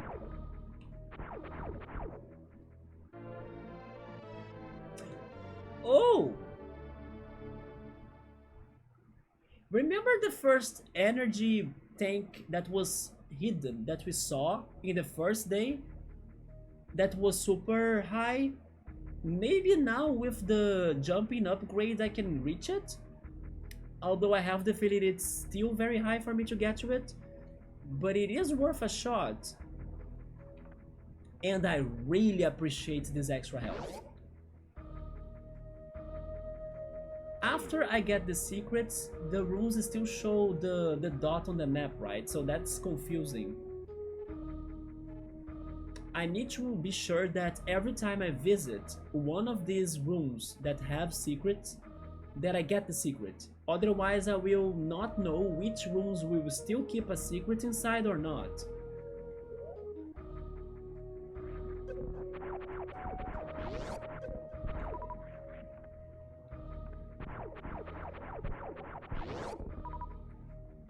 Alright, so with my extra jump, maybe I can backtrack more and go back to the early areas, and then maybe I can even get back to this room that had the energy tank that I found accidentally. I believe it is worth a shot. Wait. I love how I said worth a shot and I took a screenshot accidentally as well. Nice timing, Alan. It was all planned. I was going to say that I needed the green missile, right? There we go.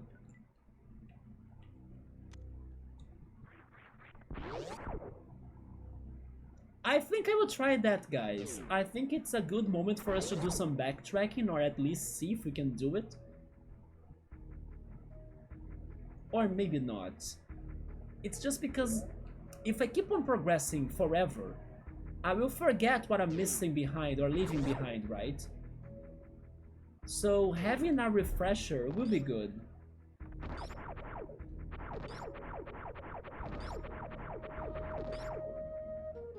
Do you agree with me, or should I actually keep on progressing because of our limited time of this Nintendo Switch Online? What do you think?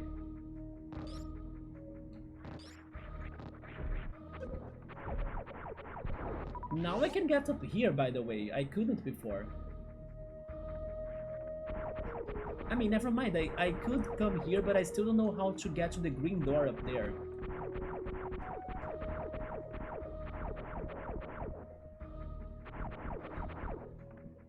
Is there anything in here?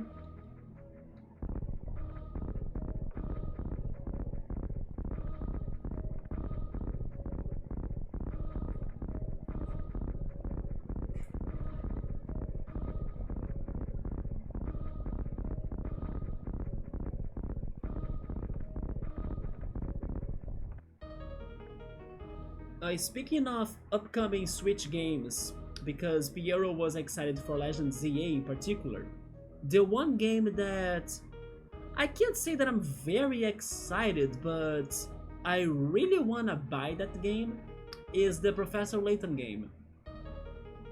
Somebody is asking me if I'm writing down the things that I'm missing to get them again, or to get to them again in the future, right? Not quite, man. I did write down 2 things only that I still kind of remember, but I'm more trusting the map, you know, about the secret locations. But according to my notes, Brinstar has a room with light and 2 rock faces, which was where we got the Morph Ball transformation, right? There was a puzzle in there that I don't know what to do. And then there is the energy tank that I was talking about, that it was at the ceiling of a room. And then I'm wondering if now I can reach it by jumping with the high jump. But I'm not sure. But yeah, the Professor Layton game, even though it is not necessarily like a very exciting game per se, I love the franchise, so it is definitely something I want to play. And I also want to buy the physical copy, and I'm hoping it will have a good price. Especially because it is a somewhat unpopular game, so maybe after some months after its release, maybe I can find it for a good deal.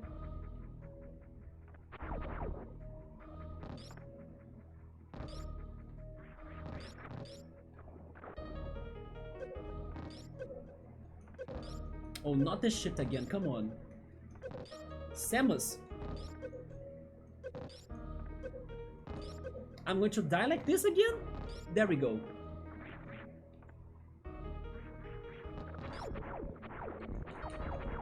If only I could kill it, right?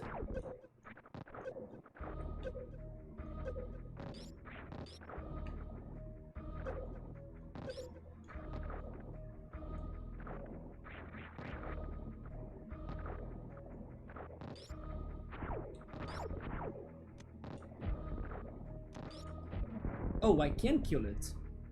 But I need to go for my strongest bomb or missile. It is worth killing that.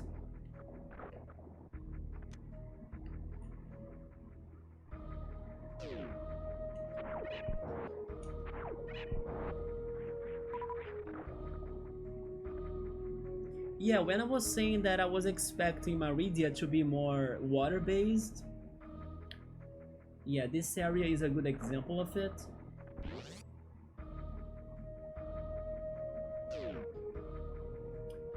We got something from here, I don't remember what.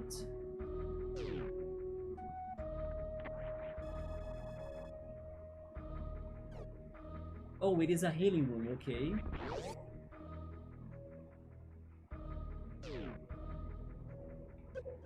Oh. But I can jump on these guys, right? I cannot. So never mind, we still can't go back to where we were. So the game is telling us that we need... Wait. Just to confirm. Yes, I have the high jump boots equipped, so we cannot backtrack yet. We might need to get even more jumping abilities. Unless I'm missing something, let me double check it. But I believe I'm not missing anything. Yeah, I cannot reach that area. I cannot jump on these guys. I can destroy them with this, can I? I can. But yeah, we gotta go to the fiery place again.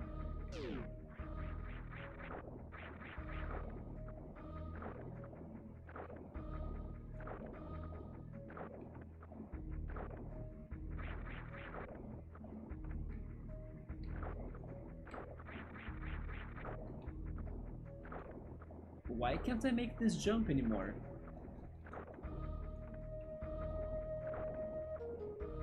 Wait, what?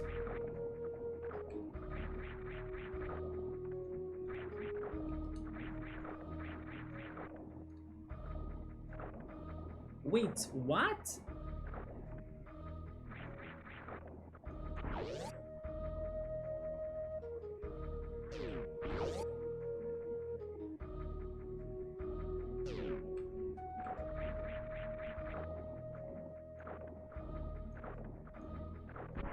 Wait.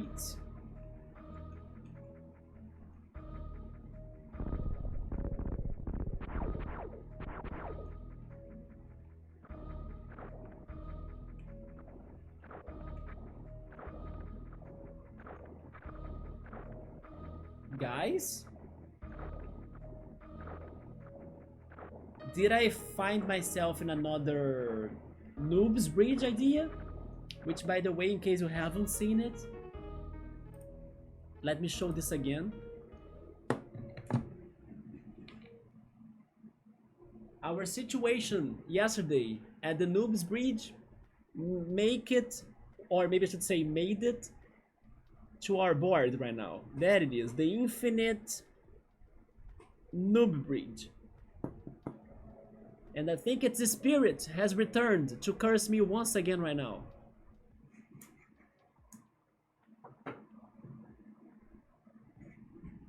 Hi Hori, welcome, what's up man? Bring me the luck, bring me the energy for me to not get stuck again. But how's it going? Let's go back there. Well, I know I got there earlier, but why am I stuck again? Like, what am I missing? In Smash Brothers you can bounce on bombs. Yeah, I can do that a little bit. Look. You see? But then to bounce in multiple bombs, it's a lot of coordination, yeah.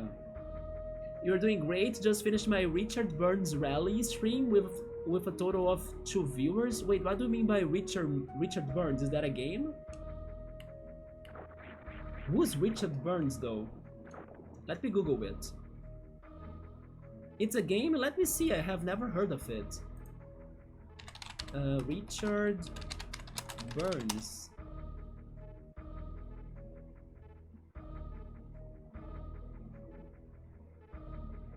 Wait, Richard Burns is like a racer. An English racer? I'm guessing you... Does he have a game? I'm confused. Game? Oh yeah, there is a game. Richard Burns Rally. Oh, that's the game. I found it now. Interesting. This is for PlayStation 2. This vaguely reminds me of Top Gear Rally for the 64, Nintendo 64. I'm a big fan of Top Gear, but most of the Top Gears I played were from the Super Nintendo, right? I even played them all on stream back in the day. But yeah, I have never heard of this game before. Have you ever tried the one I said, Top Gear Rally? I tried that one a little bit. Because the rental store I used to visit as a kid, they had it. So he made the game 20 years ago. Isn't it funny how all of those personalities from all sorts of sports, they have their own game, like Tony Hawk. Then there is the one for BMX too, right? Although I forgot the name of the athlete. Does anybody remember what was the name of the BMX game? Then I'm definitely sure there is a Tiger Woods golf game as well somewhere. I also believe that Ayrton Senna, which was one of the biggest Brazilian racers, I'm pretty sure he also got a game. This game is 20 years old, but he has a lively community. The Top Gear franchise also has a great community. I remember that when I was sending my VODs of Top Gear to YouTube, somebody showed up in there and they were asking if I wanted to like join their group or like join the community, right? Or like maybe go for some mods and, you know, competitions of Top Gear or something. They sounded very welcoming. No, sadly no, but when I was a kid I played Mobile 1 British Rally. Let me check that one as well.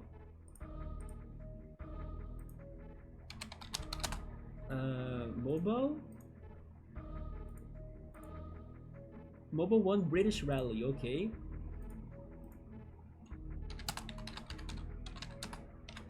This talk reminds me that I have this long plan, or like long dated plan, of bringing racing games back to the channel and then playing many of them in a row, right?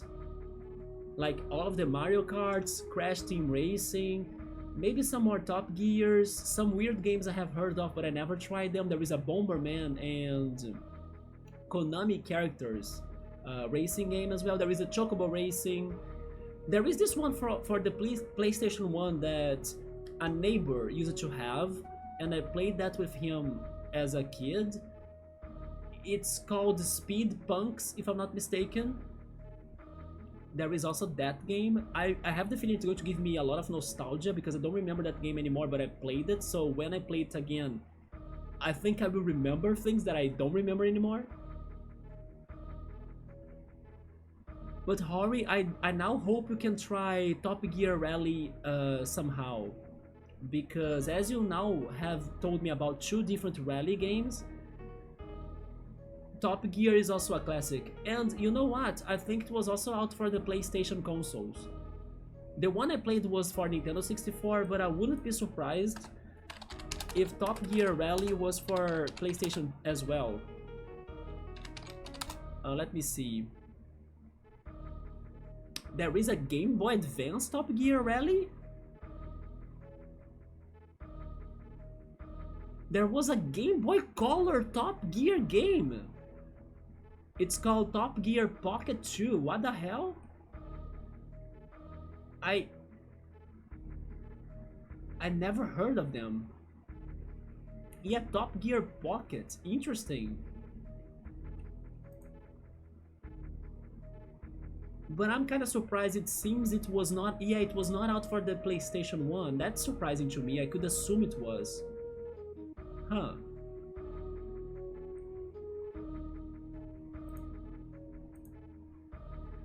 Was that your favorite racing game, Hari?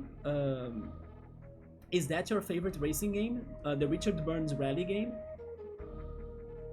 But maybe you were just enjoying the... like the soundtrack of it and the vibes of it, right? I will try. I'm familiar with the dark arts of emulation. Yes, me too, man. Please don't tell Nintendo I won't, because if I tell them, then they are getting us both, right? So don't worry about that. Also, don't tell Sony, don't tell Microsoft, don't tell anybody.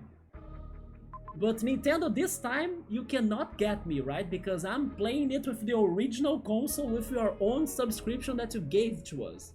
There we go. My Switch is behind the computer. I showed it in the first stream of my comeback. But Hori, I have another question. how hard are those games? Because just like Super Metroid right here, racing games that are very, let's say, like simulators of real cars and things, it is a little bit out of my comfort zone as well. I'm not very good at them, but I sympathize, right? I sympathize with them, so I have tried them and I can see myself open to play them too. For example, the Gran Turismo game. I remember playing Gran Turismo 1 for the PS1 and I did like it, which doesn't mean that I was good at it. Because I kinda have the feeling that lots of those games are very challenging. Maybe this is a trauma that I've got thanks to those Cruising USA games. Do you guys remember those nightmares? I think you might remember them, right? Yeah, those Cruising USA games were fun, but extremely punishing. So every time you could win a race in there or track in there, it was like glorious, it was amazing, it was fantastic because it is so punishing. So I might have some trauma from those games and it worries me a little bit. But if they are okay-ish, like not too hard, then I feel more open to try them, yeah.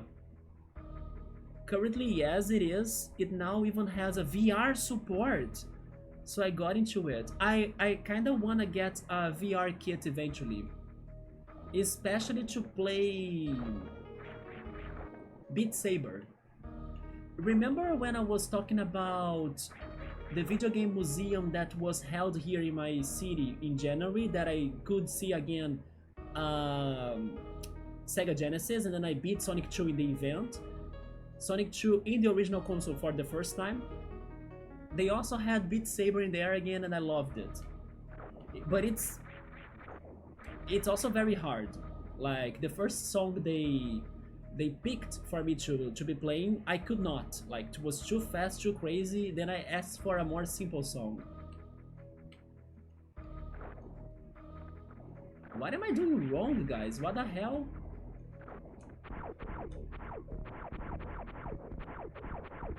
In case there was really a gimmick for this, I totally forgot it.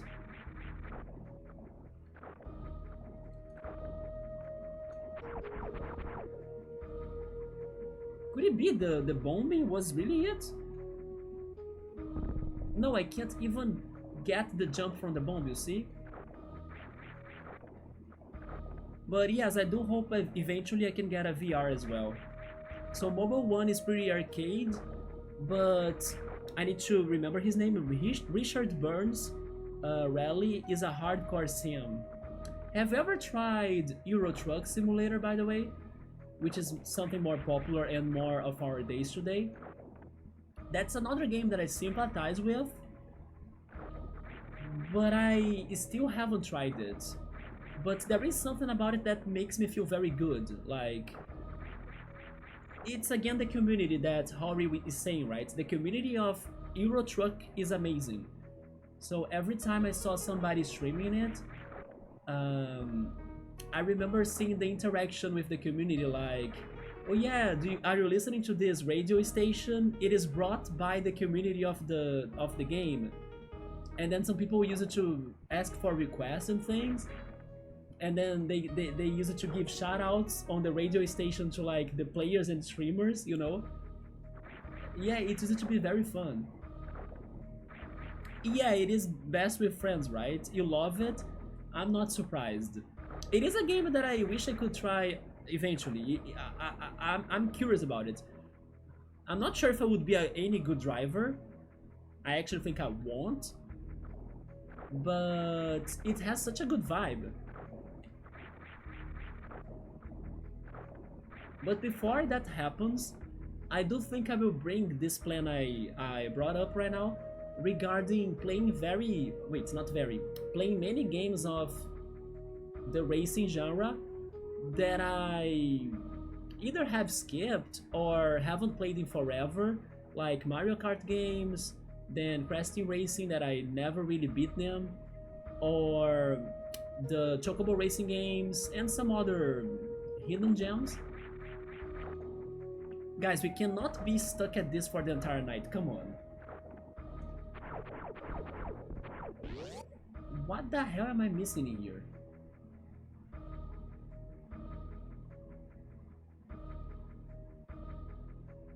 Yeah, first I think I will come up with this idea of the racing games marathon, and then maybe after that I can think about trying something like Euro Truck Simulator.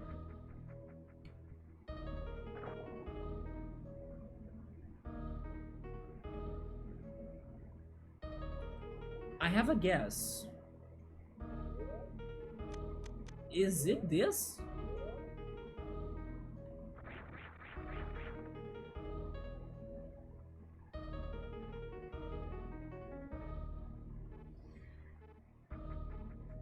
Super Metroid. The only game that jumping higher is bad for you.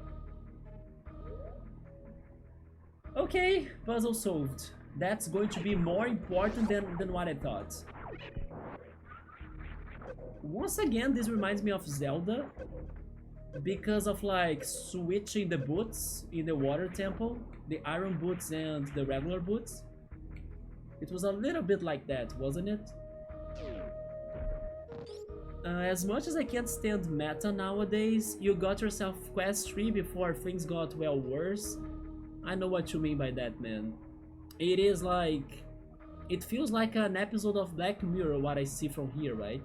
Which, by the way, Black Mirror new season is coming up soon and I'm kinda excited for that. I want them to destroy my brain again. I haven't been doing much VR games. I've just been playing the Tomb Raider remasters and Switch games in the big screen theater app. It is sick, yo. The Tomb Raider remasters, you mean the OG ones, right? The classics. Because today there are so many Tomb Raider games that I lost count of them. I actually think I have those remasters if I'm not mistaken. I have the feeling they were given away before.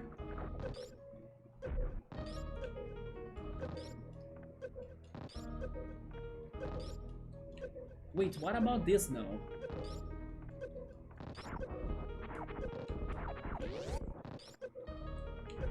Really?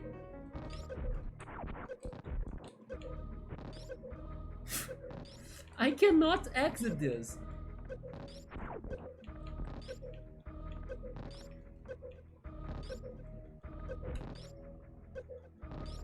I think I almost did it though. You see, this is the real boss of the game, not Ridley. There we go. That's the real boss. Is this what causes you to have to fight? No. No? No. I have saved. Yes, I saved back there.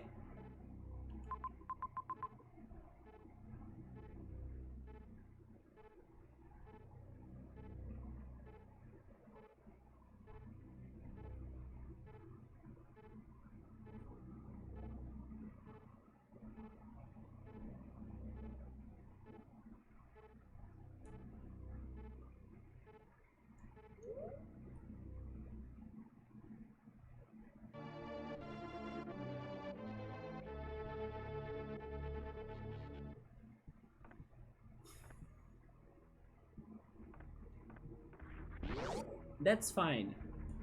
Now we know how to beat him. We can do this. Don't worry though. Not in the spirit of the original. I'm surprised, Nubble, that you actually remembered or you paid attention that I did not save. I could swear I saved. But it feels like I did not, right? Damn, how did I not return here? I'm such an idiot. Haven't I learned my lesson like in the first day? It seems that I haven't. But sure, fine. Don't worry. At least, you know what? This was a shortcut for me to respawn back to where I wanted to respawn. So this was like, you know, when there are those gamers that, or speedrunners, that they reset the game so they can respawn in a previous area, so they can kind of keep going from there faster. I know there is something like strats like that for a game in particular, but that's it. I just, you know what, better than returning there myself is resetting the game. All planned, and then I'm going to beat Kraid in record time. They will even need to analyze if I was cheating or not in my speed running right now. You see that? Yeah, the evolution in here. The evolution combined with my frustration.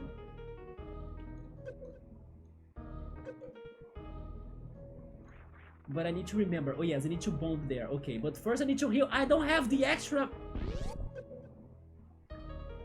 I don't have the extra energy tank anymore. Where was that extra energy tank again? Oh yeah, right there, isn't it? It is in here, but how did I got there? I'm trying to remember. Oh yeah, it was open after the boss fight, so there is no way I can get it right now.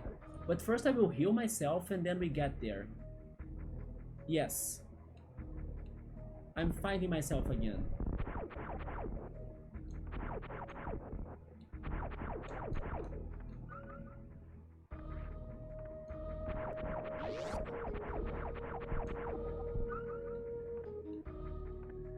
By the way, I'm getting hungry. It's because around this time would be the time that I would be eating the 2 sandwiches before starting the stream. The thing is that I started the stream at 4 p.m. 4 hours ago. And I did eat. No, I ate lunch only. Yes, I ate lunch, but I ate lunch late. Because I was dealing with the new TV thing, right? But that's okay. If everything goes alright, maybe in 2 hours I'm finishing the stream. And then I'll be able to eat dinner, right? Before the boss. It's part of it, right, Piero? It's more training for us. But seriously, I could not remember that I haven't saved. So actually, here's a personal request then. I will say this especially to Subaru, because Subaru usually is the one that I remember doing this. Oh, wait, now even my English is getting crazy. I will request this, but like I remember Subaru using to be the one that helped me out with this. Give me save reminders, you know, because I swear to God, I thought I was safe, or like I saved somehow, and I have not. So I was like, are you kidding me? And I actually did not save, so you know, this mistake is lame. For multiple reasons, not only because of the boss fight, but because it gets to our limited time. So it is very dumb. But I did not realize it. Wait, I don't have health for this. But now I'm going there without health either, so let's just do it, right?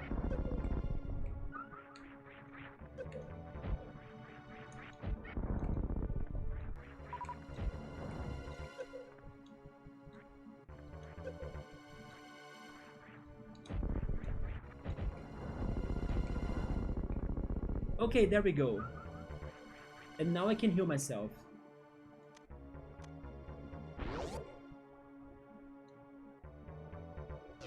I was hoping I was wrong, man. I was completely clueless about my progression then. But I had a feeling you forgot, and you were totally right. I have such patience. I would quit. No, Piero, it's fine. It wasn't too bad, actually. Even the save point is next to him.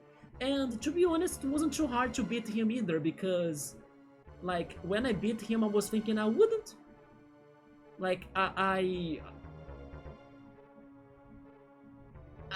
think if he were such a hardcore boss, if I was feeling that I wouldn't beat him, I wouldn't beat him, you know, but no, I actually beat him when I was hopeless, so it is better than what I thought.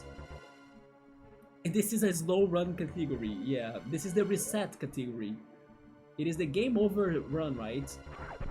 You can only beat the game after 3 game overs.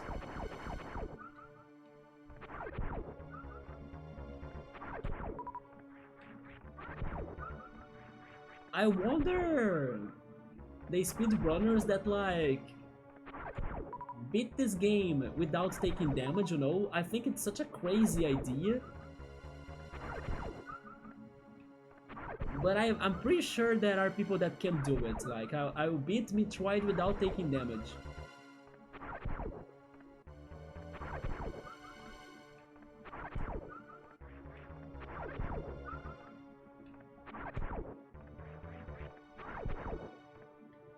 Oh, they still showed up?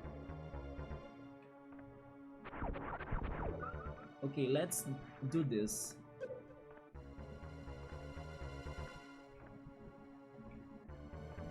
Oh yeah, I forgot about this eye, but do I have the long jump? I do.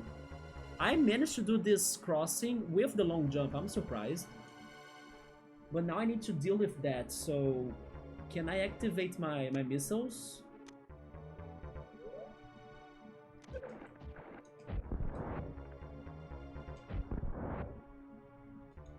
There we go.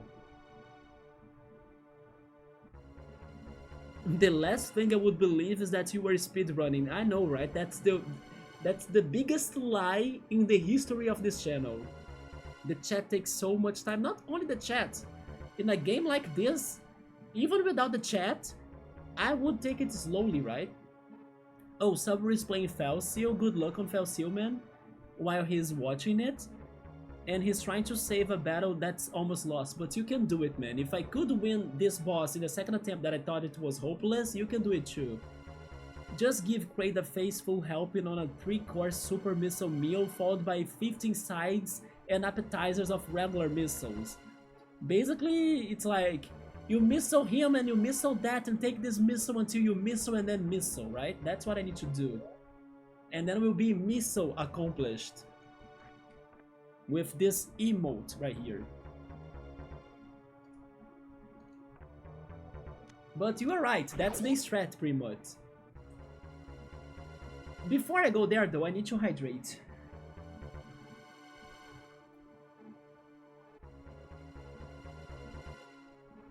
So the plan is the following: we beat him, we get the energy tank again, and then we go down. We are going back to Norfair. Because returning to Criteria was hopeless. It was not worth.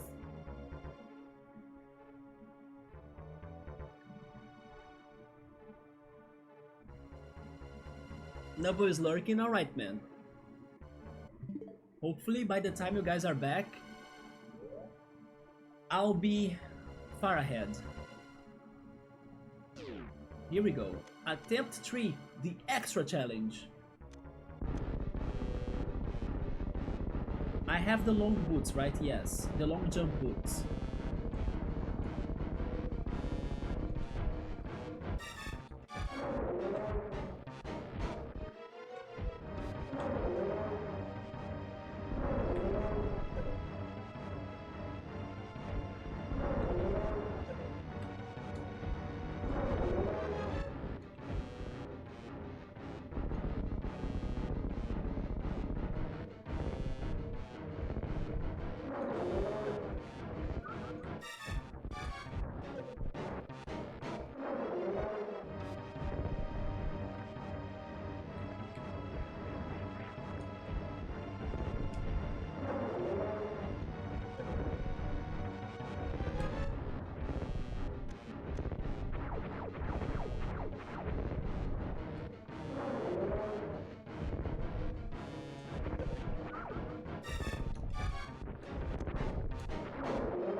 I don't have missiles.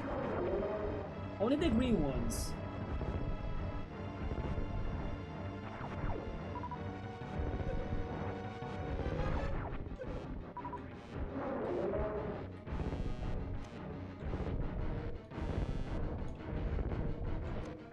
He's blocking my shots though.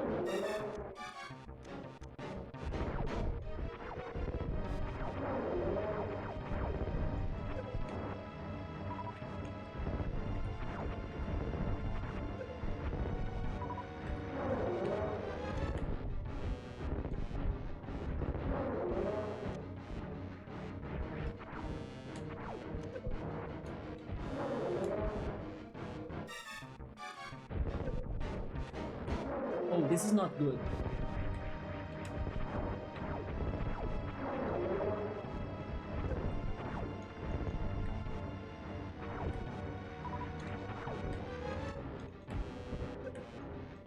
Dang it.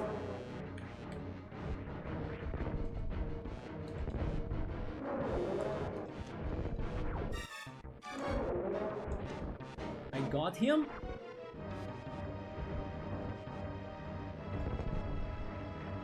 Backtrack a little, so I need... Wait, so I can get more items?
Man, right when I was going to hit him.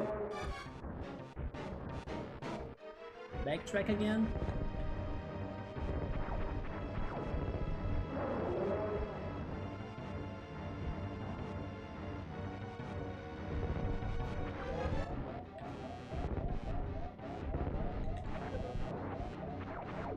When they come from behind me, I can never get them.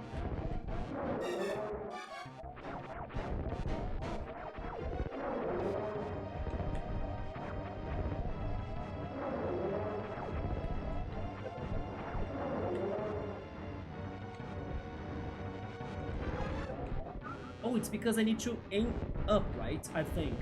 Yes, I got it now. Maybe a little bit too late, but I forgot about the diagonal aiming. But I'm getting the buttons all mistaken.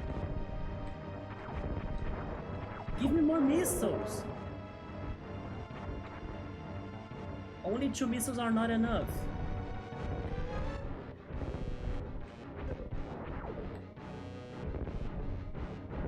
My hands are sweating like crazy.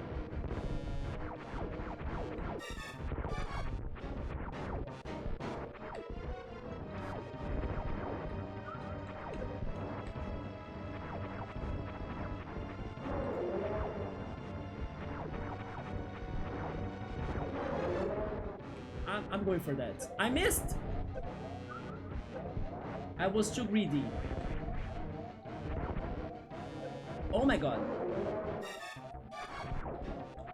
No!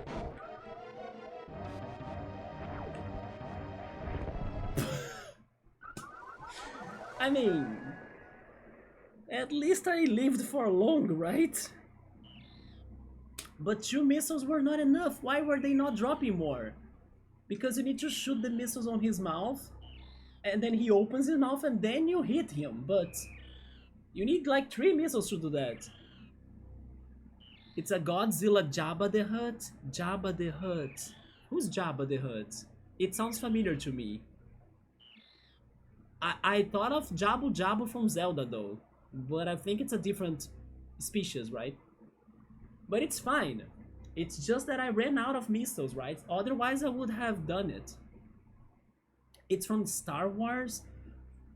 I vaguely think I have seen this character, but I want to confirm it. Let me see it. Jabba the Hutt, okay? Oh, never mind. I have seen him before. Oh my god. Give me a second. How is he called in English? I think I know how he's called in English, but I want to confirm it. Yeah, and then how is this character named? He is called the way in Portuguese, the same way in Portuguese. Okay, Jabba the Hutt If he were a Pokemon, he could totally be the evolution of Baby from Dinosaur Family. I don't know if you guys were old enough for like having watching Dinosaur Family as kids, but Jabba the Hutt has the same face as Baby from Dinosaur Family. Do you know Dinosaur Family, Subaru? It's a very old... Yeah, that's the one show, Subaru. Don't you think he's like the same character, but like the evolution or something? It's the same face. The eyes are the same too. Check it out if you don't know who's that character. Baby from Family Dinosaur, or Dinosaur Family, I'm not sure.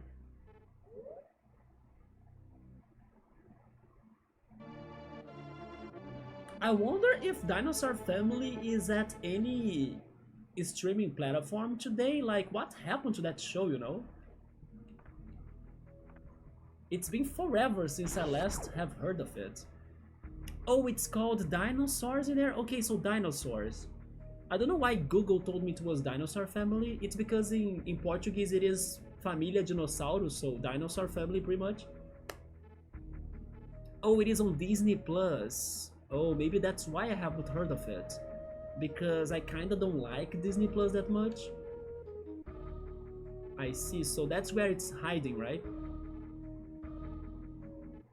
Was it like a big classic in the US, Scap? Because in Brazil it was a big hit. But like I said, I don't hear many people talking about it anymore.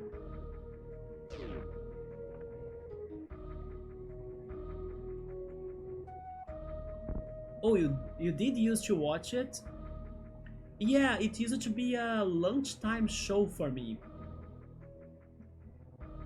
I used to eat lunch and watch that show. But wait a second in here. I mean, I think it's for nothing then. Because the map didn't point to any other secret. But guys, if this fake rock or shape-shifting rock is not how you open the hole for you to go to the boss or to the boss room, because I just need to place bombs there and then they open, wait, and then they open the hole. What was this for? Because I was at first thinking this was like a switch that opened the door or the hole or the passage. It is not that. It's just like, hey, fun fact, I'm here, bye. That's what it is? Do speedrunners explode bombs in there to show it up because it's like extra points or something? There is like a category in speedrunning that's like, find all of the shape-shifting rocks. That's why it's there? Maybe it's an achievement that didn't make it to the final game? Why is that there? I still hear about its ending all the time. Wait, tell me more, Scap. What happened about the ending of Dinosaurs? Was it a somewhat polemic ending? Maybe it is for clarity, but then... so you could see where you are? I mean, it's a very straightforward passage, right? So it's just like you move sideways and that's it. Like, you might assume you can jump up the tube, but it says you can't. Oh, maybe? You're right, maybe it could be like some sort of message that for another tube or pipe like this that we might encounter, maybe it is possible for you to either fall or jump up, right? But this one you can't because of this rock. Yeah, that's a good answer. It's an answer that made sense to me, yes. Otherwise, I have no freaking idea why is that there.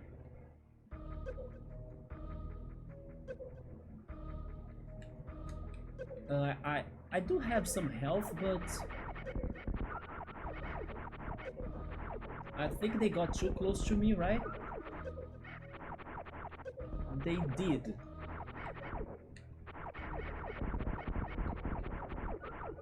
So I will risk it. Why not?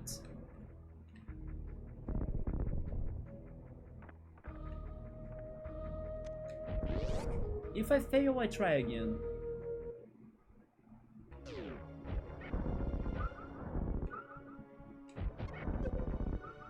Wait, it seems that when you run fast, you avoid a lot of the spikes.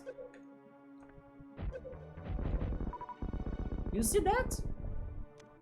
I didn't give time for them to shoot the spikes. I just learned the speedrunning strats.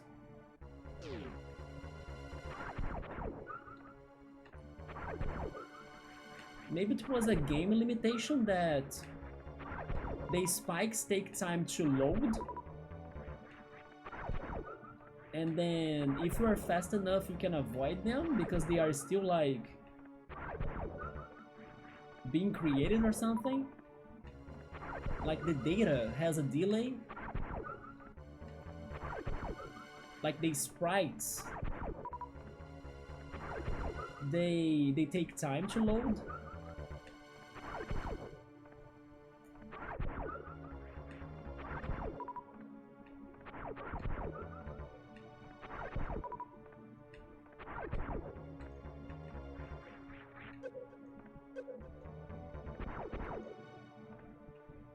No, that's... I took a lot of health, so I took a lot of hits.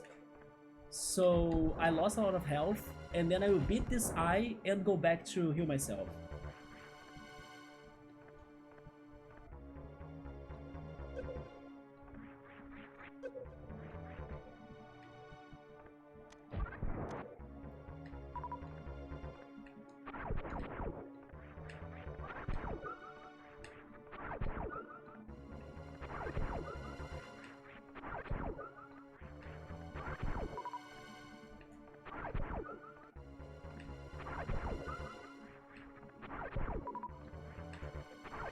There we go. It was such a short jump though. But I take it, now I'm looking good. Sabri is saying that Jabba the Hutt is like baby after some drugs. I just think he grew up, right? So the Ice Age happened and everything got bleak. You run through, but I still hear damage being taken. Wait, I was taking damage from the spikes? I totally did not notice that. Especially because my energy, at least I thought it like that. I felt like my energy was still a lot like in the beginning, like the same that I had in the beginning. But if you were saying that I took damage, I did not notice it. I see, so that's how the show ended? I mean, in a way, it is a dark ending. It is. Did you watch that ending as a kid, Cap? Do you remember that? It's just that to me, it's a somewhat smart ending, you know? It's dark AF, I understand, but at the same time, I think it's genius. Because, you know, it makes sense to me. But as a kid, definitely, I think it was very traumatizing. Especially in case, I don't know, the kids before, they didn't know that Ice Age was a thing or something. But then I have a question. And it is kind of like a history question, right? Was the Ice Age caused by the meteor or meteorite that hit Earth and destroyed the dinosaurs? What came first? Because I kind of had the feeling that the Ice Age happened first. I'm not sure, but... yeah, now I have this question in my mind. What really made the dinosaurs extinct was the meteor, wasn't it? Unless the meteor changed the environment and the weather in Earth so much that it caused the Ice Age, and then it kind of completed the service of like getting rid of the dinosaurs. Yes, I'm now confused about that. Does anybody know how it happened? You didn't, but you saw it back in college. Yeah, I think it would be very traumatizing for kids, right? But today, I think it's a very smart ending. Um, if they ever create an ending for the Ice Age movies, it could be around those lines. Also, Haichu mode, what's up, man? The squirrel, yeah, that squirrel is very, very funny, right? I remember watching some of the Ice Age movies in the movies. Or maybe to say at the movies. Actually, Subaru, I believe one of those movies is about the Ice Age, and they were escaping from it. If I'm not mistaken, that's the one I actually watched on the movie or at the movies. Yeah, I think it's actually called the Ice Age or something. No, never mind. Ice Age is how they are already called, right?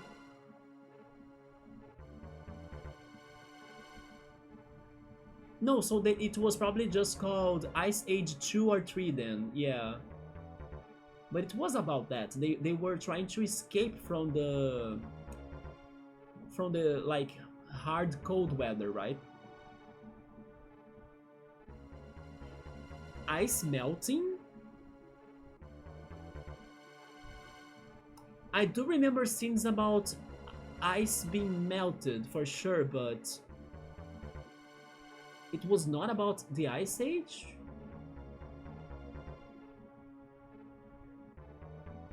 And then, if I'm right, Ice Age 2 was the one that had the scene with the squirrel hitting the heavens with like his beloved acorn. That's the one that I watched at the movies. But I do remember scenes of ice melting, you were right. And then they were kind of getting separated, but they were scared of doing it, right? At the cinema, Papi Chulo, you feel like the mammoth? I don't remember their names anymore. No, never mind. I remember Diego, the saber tiger or saber tooth. Then I remember Sid, I think. That other friend of theirs. Manny. I think Manny was the mammoth, wasn't it? Manny. By the way, have you guys seen the new Shrek 5 announcement and stuff? I heard a lot of people saying that they didn't like the new looks for the Shrek characters, and they had to really point out and explain little by little what were the differences between the models of the new characters until I finally could see the differences. But to be honest, at first, besides maybe the donkey, right? The donkey, right away, I felt he was looking different, or too different. But the other characters, I really had to get help to spot the differences. And I saw many people upset about the changes. Not sure if you guys have seen that discussion. The best cartoon movies I saw, they were Lion King 1, Finding Nemo 2, and Ant Life 3. Ant Life got up to 3 movies? I always assumed it only had 1 movie. My favorite animated movies were probably Wall-E and Up.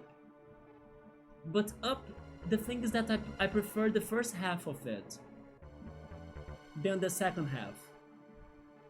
I also really like the first Inside Out. The second, it was okay-ish. Finding Nemo is very fun as well, yeah. I have no idea. Yeah, it's been a lot of time since I last watched those movies. And then Shrek 5, we're getting Shrek 5. I think that Zendaya is a voice actor in it. Shrek is an OG.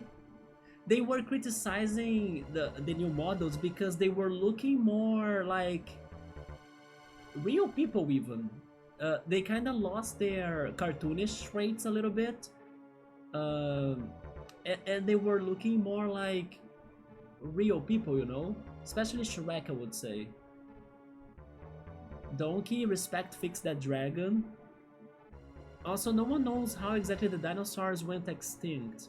The most common theory I hear now is is a chain volcanic reaction brought about the Ice Age, which drove the dinos extinct. What about the meteor? The meteorite that everybody says that destroyed the dinosaurs. Even Chrono Trigger says that. Now what makes sense to me and for this whole story is that the meteorite caused the changes of weather in Earth. Together with toxins, right? It probably made some sort of poisonous um, atmosphere on Earth. Maybe due to the volcanic activity you were saying, Nabo, because the gas that comes out from that is poisonous, right? And then all of that caused their extinction. It's just because I think I was missing that connection between the Ice Age time and the extinction of the dinosaurs and also the meteorite. I was trying to connect everything. The ending happened because the dad and his company accidentally poisoned all the... How did they do that? Oh my god. And the world fell into an ice age. I see, it was not because of the meteorite even, right? I have a... Oh, I remember you telling me that, Chumo. Do you have a dinosaur tooth? It has like 90 million years... It is actually 90 million years old. It's from a Spinosaurus, biggest land carnivore known to mankind. It smacked the T-Rex in some Jurassic Park movie. It can be a mix of anything. Then many millions years ago, the plant's still forming. It has some sulfuric acid and sulfur. So the meteorite probably kicked up a bunch of dust and triggered the volcanic reaction if we are being realistic. Yeah, that's what I'm thinking now too, man. But I don't know why my child brain used to think that the meteorite destroyed everything by itself, by the impact, as like a devastation wave, you know? Like a sonic boom or a sonic wave. While most likely it was the weather change that finished them all, right? Which, by the way, humans, you guys are causing a weather change in the planet, with or without a meteorite. So please stop. Do you want to become Dinosaur 2.0? Pretty please. Thank you very much. I believe that blocks some... Yes, to mold, you are right. That sounds very familiar to me too. That the sunlight got worse, right? And then most likely the plants were dying, and then if the plants die, other species also die. And then Earth probably had to reset. Like the gases, the poison gases needed to fade away and expire little by little throughout multiple years. And then life started to thrive again. You are right about that. I have heard something around those lines. It's more glue than tooth now. I love it though. Maybe sell the things on Etsy. I think you should keep it though. As it is kinda decaying, as you said, like it's more glue than tooth, probably it already lost its archaeological value, I would say so. Subaru is asking if the biggest dinosaur wasn't called Giganotosaurus. At least I'm trying to translate it from Portuguese. I'm not sure which one was the biggest dinosaur though. Giganotosaurus.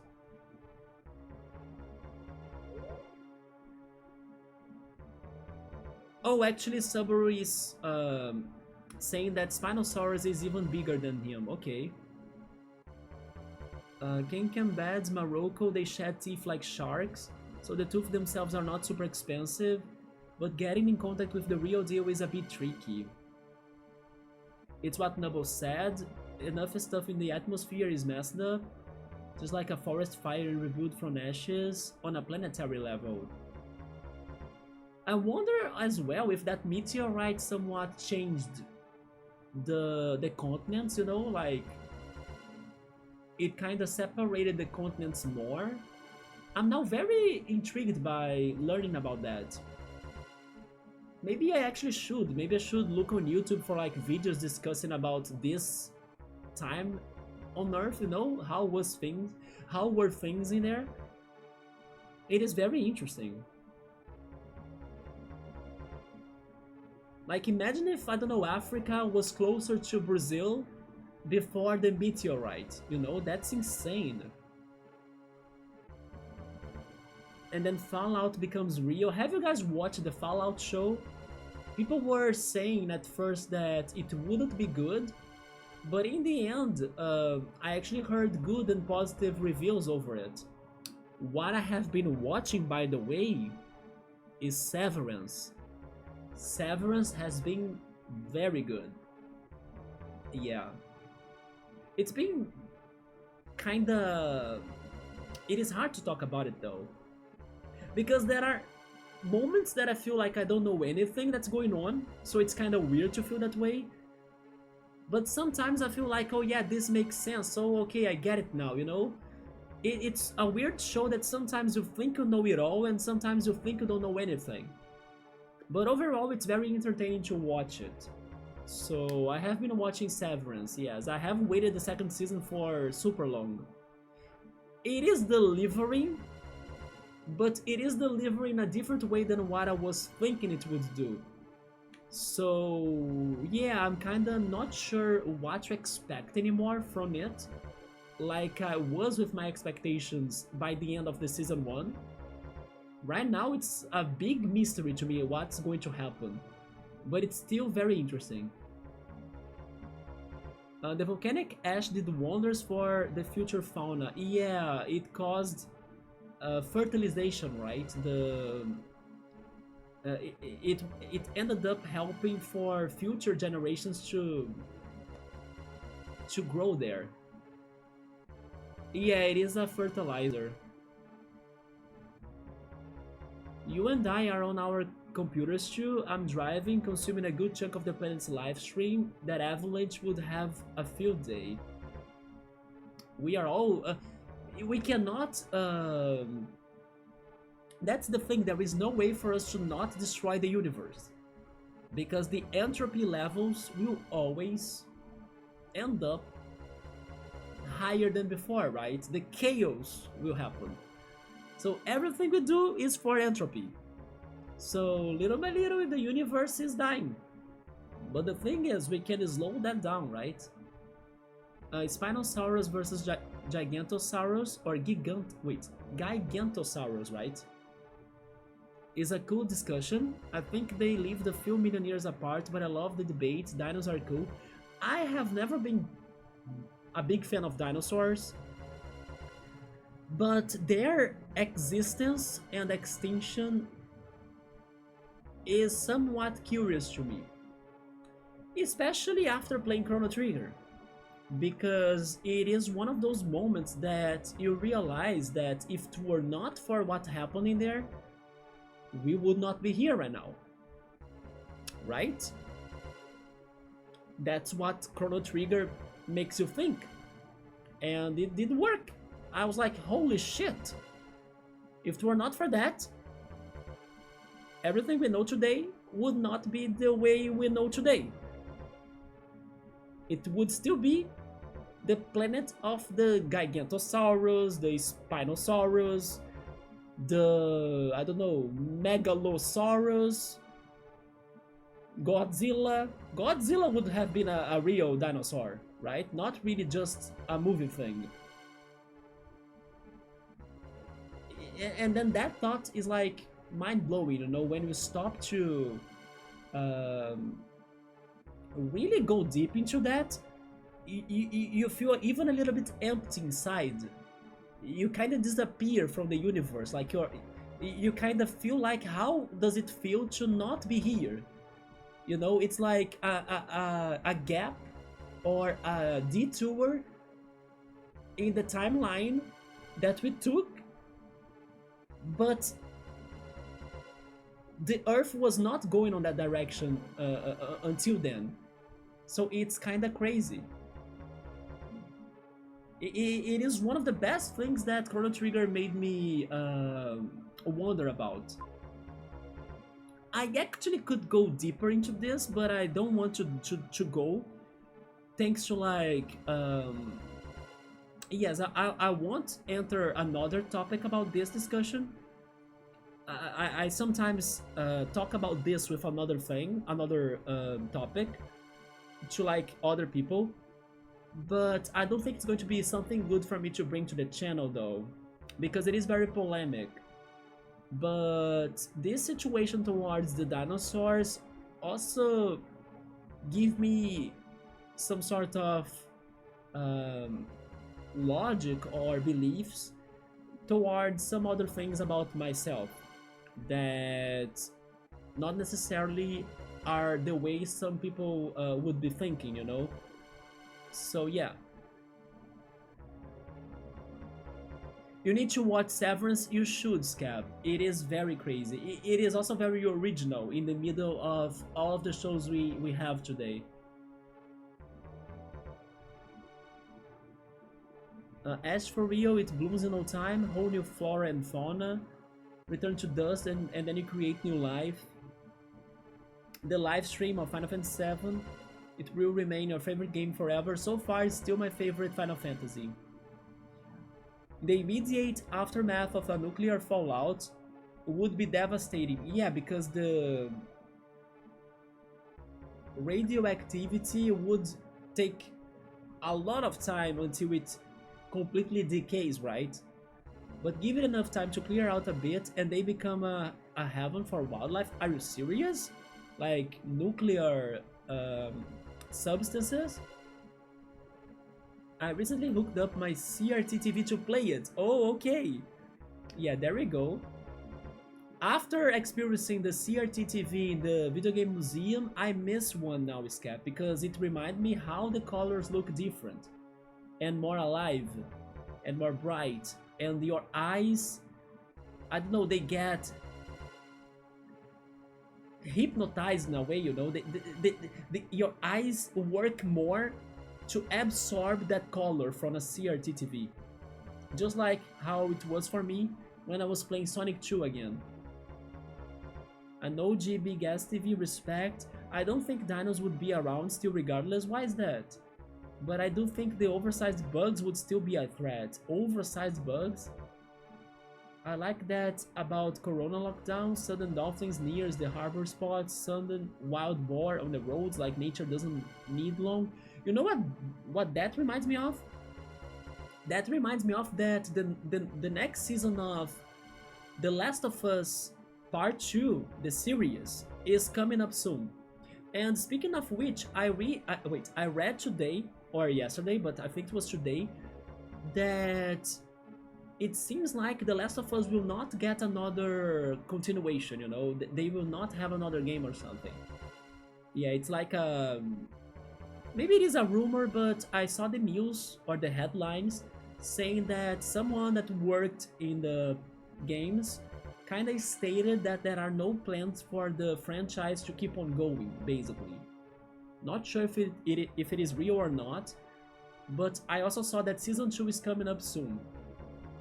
And thanks to the infestation or the pandemic even, right, caused by the fungus of The Last of Us, it's kind of like what Tumult was saying regarding a lockdown happening and then the animals taking the cities.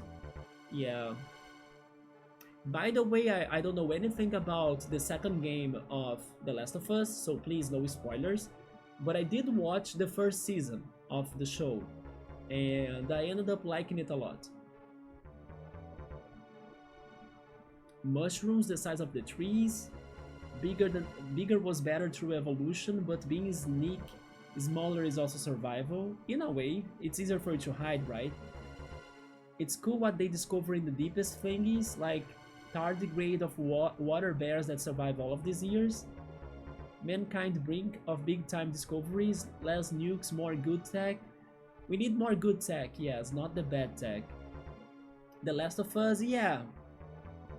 Oh, not the nuclear radioactivity, but the fact we humans would avoid post-fallout zones like the Black Plague, which would let nature to take over and have a safe area to take over and grow. Yeah, nature would have some moments of peace, right?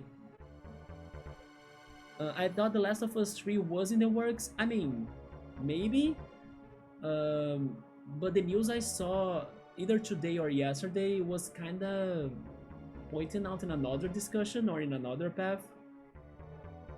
Humans are super vulnerable in general, even traveling different countries. It's just different bacteria.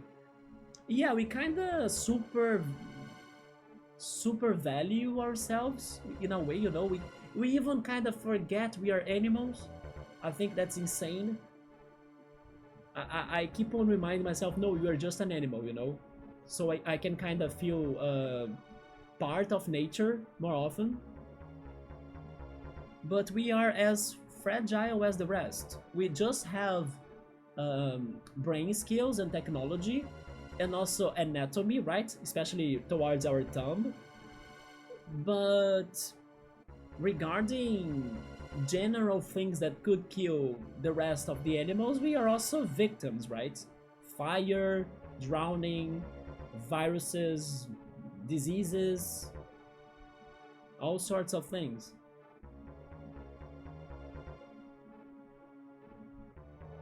Look at Chernobyl, because we humans have refused to go near it since that catastrophe. Nature has thrived. I'm not sure how is it in there right now, right? Like today. I know they have made a series. It's actually called Chernobyl as well, but I haven't watched it. It is a show that everybody complimented a lot. Not sure if it got awards, but maybe. But I should watch it so I could see how is it right now. I'm not sure if the show gets to present time, but I'm not sure how are things there right now. The Last of Us, the opening felt really legit, fungus instead of bacteria. The most terrifying thing to me about the show is that what it states sounds very real regarding that, like, we are not going under that infestation of fungi due to like the max temperature they can live or resist, right? But the show makes it sound and look that at some point they can resist higher temperatures, and that could also happen thanks to the weather changes and global warming and everything. So as soon as they explained that to me, that there is a possibility, I felt disturbed, or like I was unsettled by that, because it did make sense to me. Imagine when that day happens, and then they were even saying that there are not many good and effective fungicides for you to fight them without also harming the person or the living being. So, you know, it is something very foggy still, like the fungus. And I felt the danger of it by watching that show. And for that feeling, I really liked it. But guys, it is 9 p.m. Okay, so let me see if I can beat this guy now. I wasted a green bomb. Good job. I'm going there still.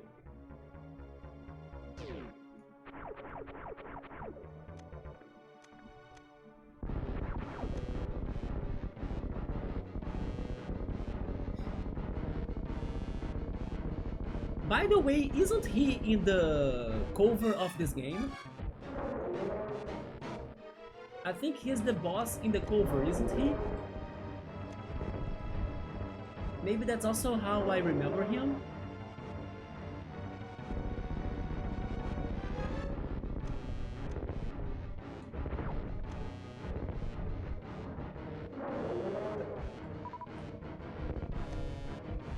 I just wasted another...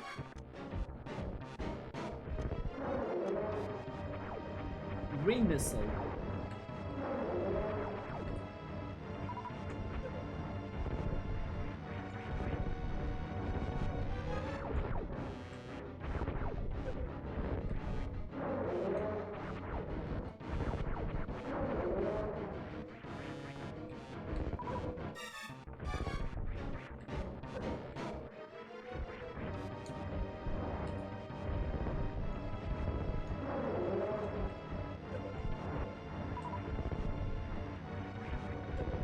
Dang it.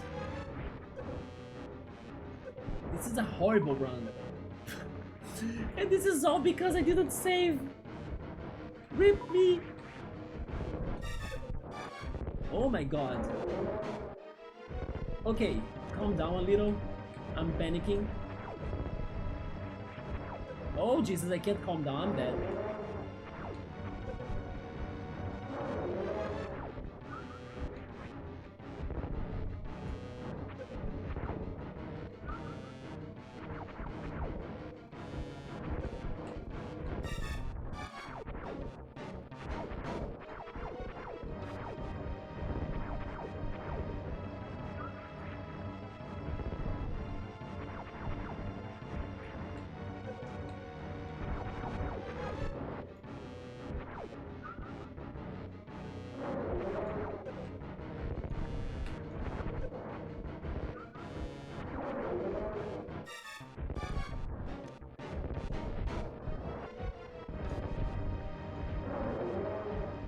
Double damage!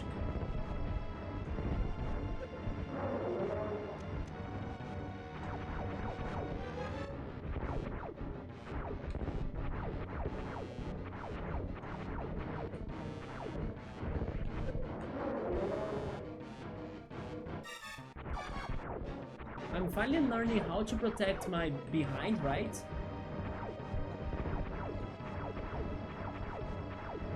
I know there is a more effective way to do it, but I just need to use the diagonal angles, but it's too many buttons, so I prefer not to do it that way.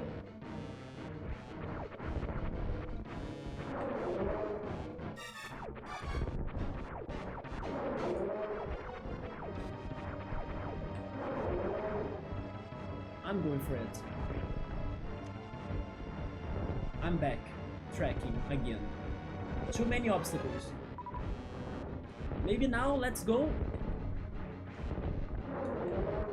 Almost. There we go. Now backtrack. Quick!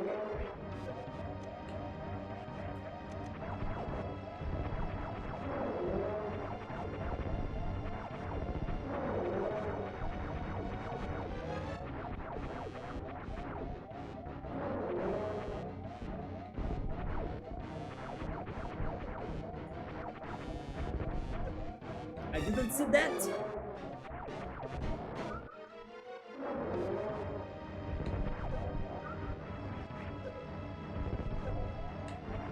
I'm dying.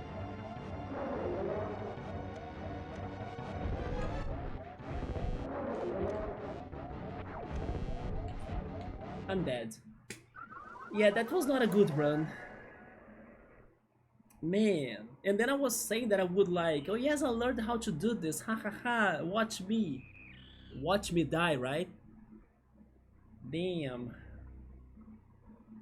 But I did learn more about this fight, it's just that I protect myself so much that I never cause damage to him, right? Subber is asking if it's not the multiplayer game that they cancelled. But the news about the multiplayer game that they cancelled is kinda old already. But I haven't heard about the third game that Scapuni was talking about. Media says it's dangerous, but I bet it's better oxygen and anything nearby there. Nearby Chernobyl, right? It's a good series. Yes, everybody says great things about it. It's sort of like a thriller. Doomsday preppers weren't wrong eventually. I like those old school TV shows. The Fat Gator is destroying us. Ridley's more Ridley, but the whole version has Kraid though. Oh, is it in the back? Maybe it is in the back. His claws were there at least. A zombie fungi that can infect humans would only have one cure: purification by fire, and we would need for to forego curiosity and opt for an aggressive containment procedure immediately. You see, that's what the show made me worried about. The moment humans decide to try and study something like that is when we are doomed. That's why the show was powerful to me, because it really made it sound a real threat and not a very far away one, right? Because the temperatures are very close. Like any is lip in the temperature they can take, like the fungi, we're dead, right? If we get infected. I'm kind of seeing everywhere that are cordyceps. I know which one is that one. It's the one that gets to ants, right? Infection on humans is unlikely, as fungal evolution is slow and not adapted to humans, but it's still a cool concept.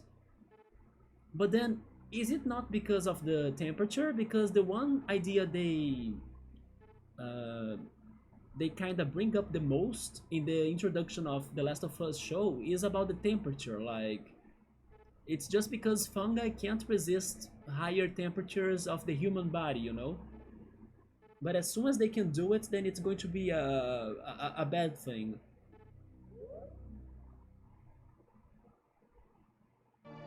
There is something else that protects us from them. Speaking of human evolution, I mean, I'm going on so many topics. I would like to bring you guys another crazy one that I heard about, and it was very mind-blowing to me. Okay, I will throw it in here, but that doesn't mean that I'm going to develop it so much, otherwise I will not get to the progression I want in the game, right? But here's one thing that I heard about lately. Did you guys know, or have you heard, that through time the human species has been losing the genes for the Y chromosome? Have you ever heard of that? That little by little the Y chromosome is losing its genes. So basically it's changing, and we might get to a point where humans will not be humans anymore because the chromosome will be totally different. And then maybe, I don't know, that's the evolution of humans. And then there was the question, like, will humans still be able to um, is this the word? I think it is, right? Reproduce, or like multiply, growing numbers, make sex, pretty much, get pregnant. Will humans still be able to survive, you know, if the chromosome Y disappears? And then it seems like it has happened with other species, that the chromosome Y of those species was disappearing through time too, and the species still found ways to keep on surviving. Like, I think the chromosome that showed up later somehow still was a fit, you know, for the species to continue to survive. So it may not be that big of a deal, but again, it's still somewhat weird to think about, and it kind of sounds like an evolution of the species in a way. Anyway, Google that, look for more information about the disappearance of chromosome Y, because I was reading about that one of these days and I was mind blown by that. So what's left for the human species, I have no idea. Yeah, Subaru, I think life finds a way, but humans that we know today may not be the humans that will be here later, you know?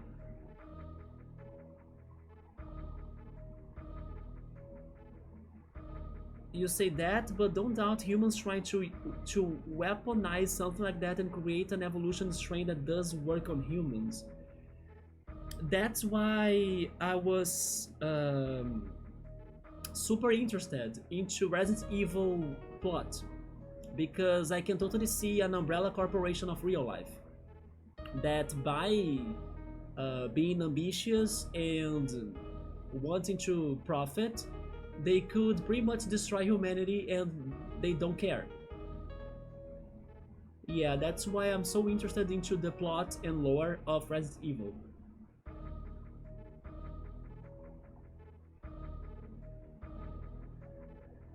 Humans do like doing that, I agree. And you know why humans do like to do that? It's because humans don't like humans. Isn't it crazy? It's simple like that. Humans don't like humans. Life finds a way. I hope so, Subaru. And then just like Nubble is actually bringing the truths in here. Humans don't like everything, yeah. I secretly hate you all. But man, it is a shame, isn't it? That's why we have prejudice, we have wars, we have conflict, we have like huge sized egos that like they can't be scratched, or like nuclear bombs everywhere. The only hopes for humans are therapists. Somebody's saying, just like the humans from today, we are not the same as our past ones. That's true. I will totally advocate magic, fungi for mental health. At the same time, they have already connected fungi to machinery. Cute little freaky bouncing robots. Wait a minute, are you serious? There is like fungi and robots together? Honestly, that could be an amazing movie, don't you think? That they join their forces to destroy humanity? It's like Matrix plus The Last of Us. I wanna watch that movie right now! Holy shit! Don't worry, the feeling is mutual. Wanna fight? Jesus, no, don't fight though. We have a lot of horrible things already in the world, right? So no more fights. I mean, I gotta fight though. I gotta fight this guy. I gotta fight. What's his name again? Creed? I think it's Creed, isn't it? Assassin's Creed?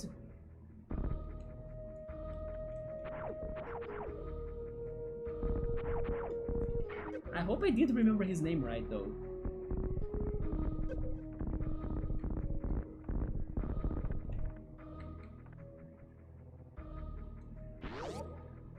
And then now I don't waste my good missiles, right? The green ones. Oh yes, I forgot about the strategies of just running away. I took damage. Avoid them.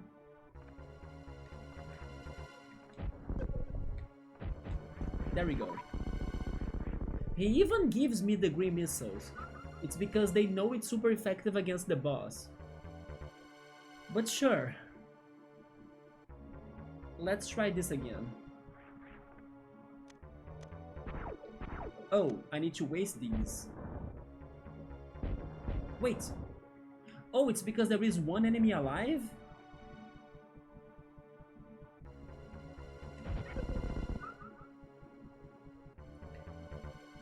I see, so I really had to beat them all. Time, date, location, legal papers, and we both signed saying neither can be sued for however the fight ends. Are you guys doing the YouTuber fights? Which, by the way, I think it's such a cringy thing. Although everybody gets hyped in there for them, right? For those fights. I think there are like meetings in restaurants or something for people to like see those YouTubers fighting or something. It's such a commotion, isn't it? Somebody's saying that I suppose that the reason for the Olympic Games to exist and other competitions is to fulfill that desire that humans have to like uh, destroy themselves basically. I mean, they kind of say that they are doing the Olympic Games in particular for like uh, reunite the world, right? And the different people.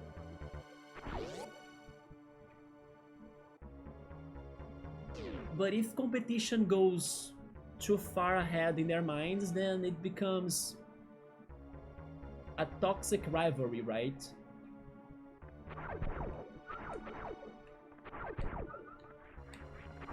And you don't need to go that far, like, to see that happening. One of the reasons why I don't like to follow soccer news or football news is because there are fights everywhere between the teams and also the cheerers. Is that how you say the word? The people that cheer? That's a hard word to pronounce.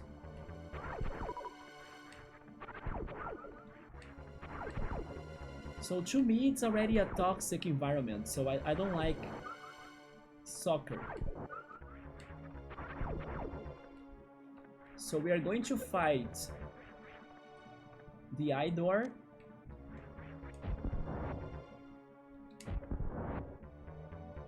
There we go.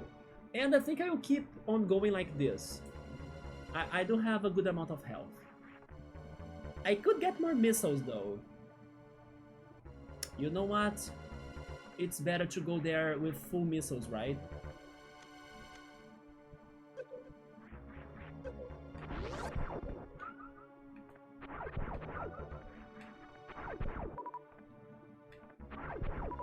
So I noticed that every time I get... Okay, I'm healing again. Every time I get the missile refill, it gives me 2 missiles instead of just 1.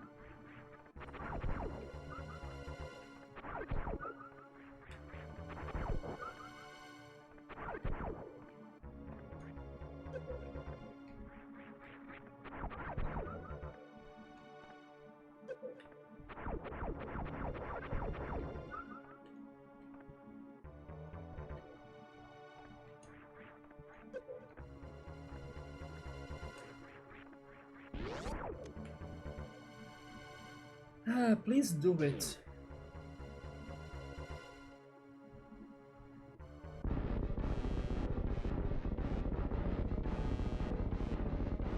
Maybe I should consider washing my face, by the way.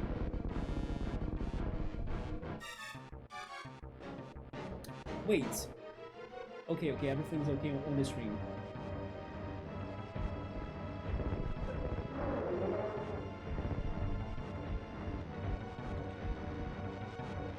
This was fast.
Yes!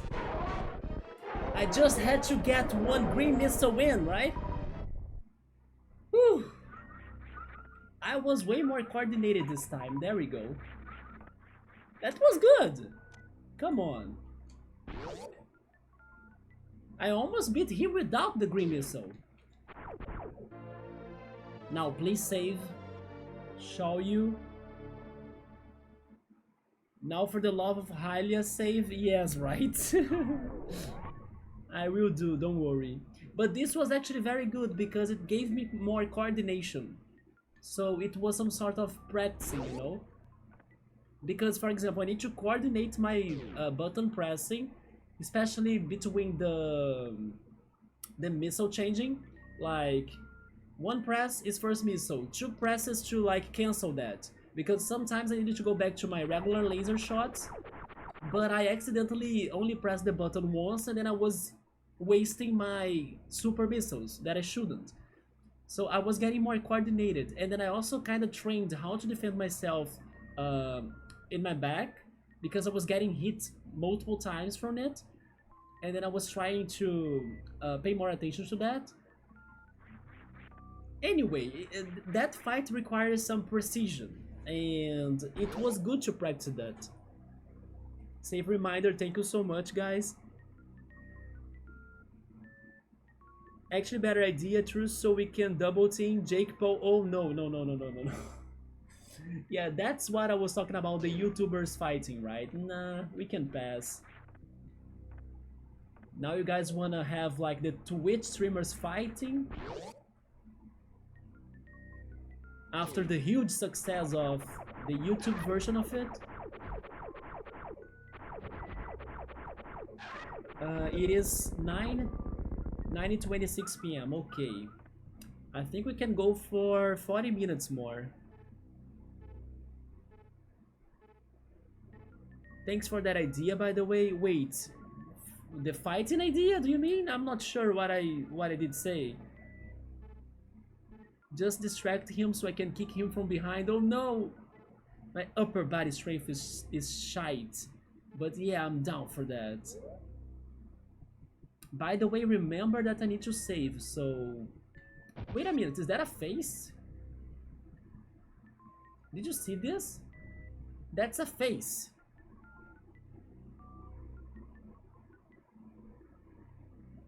Have you ever noticed that?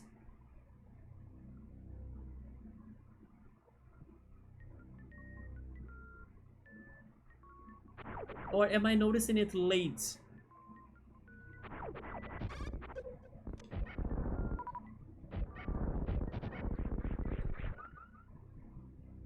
Yeah, I did.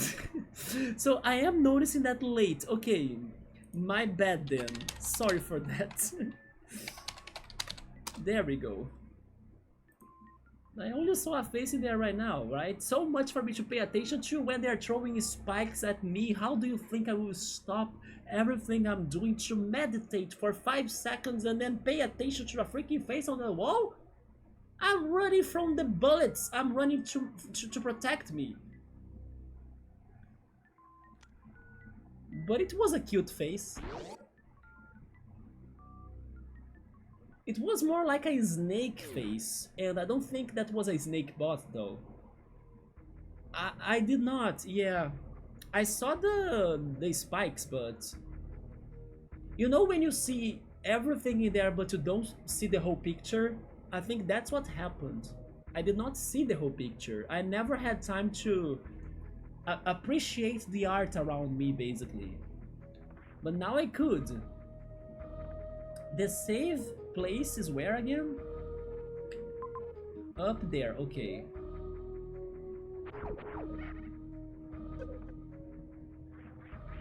It is here, right? No, it's down here.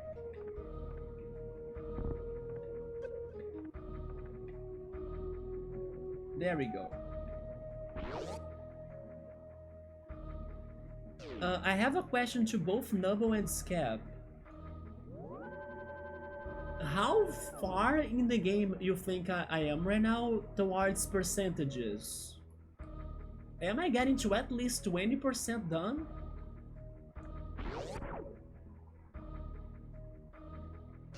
I know it's been a very slow run, but I'm getting quite lots of upgrades and, you know, 3 bosses already.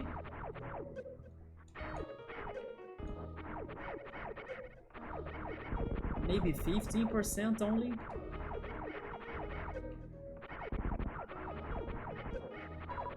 We might need more people if Logan shows up.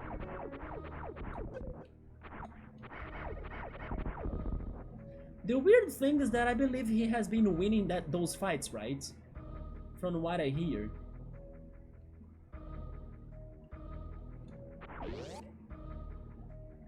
A 5th progress? That's not too bad.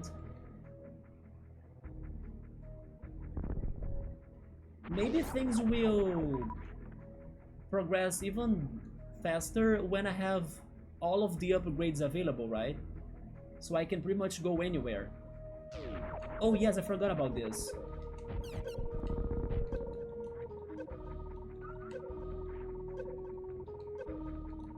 Man, there are 2 of them. This is... At least I saved! It's impossible to avoid 2 of them together. Can I morph? I can't...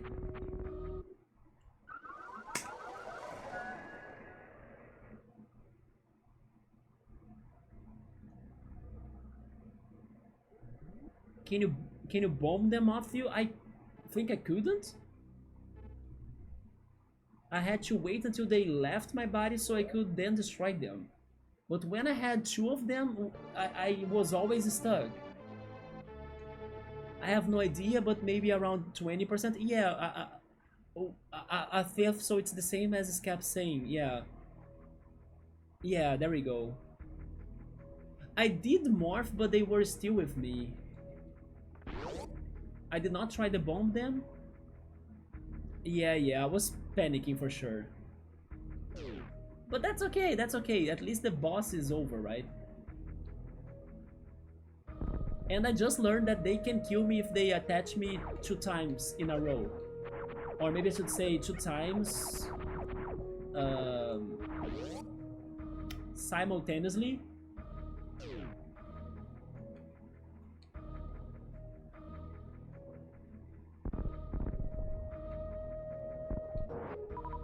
Well, let's get there more prepared this time.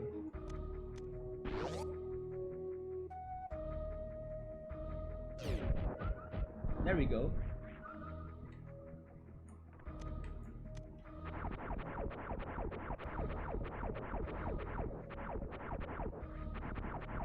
Where was the thing? There it is. Now I should save again, don't you think? Although, there is a save spot down there in... how is it called? Norfair, which is the place where I'm heading to right now.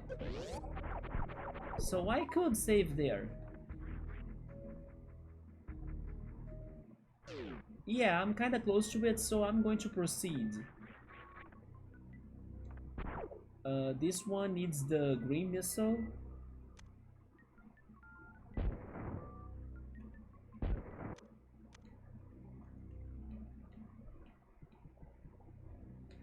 Am I missing anything else that's close by? There is that one room right there, but... nah, I'll leave it for later. I don't remember what was there, but... returning was risky, right? I could die, so I'm not doing it. It is progress, yeah. Granted, you freaking died far after the 2nd attempt without bloody saving. I am disappointed on myself. Imagine, I could have probably explored the entire Norfair by now, right? If I didn't need to redo those fights. But that's okay, that's okay. This was the room with the toxic gas, so before heading there, I will save. And the saving spot was that one. right here. And then going right got me to that one obstacle that I don't know what to do about it.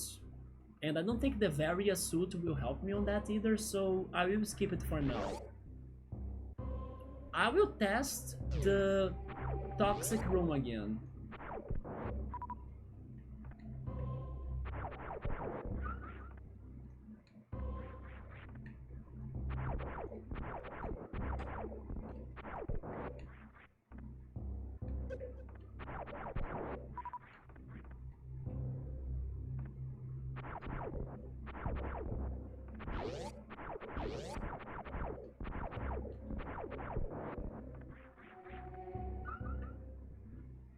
Okay, here we go. Do I have everything equipped?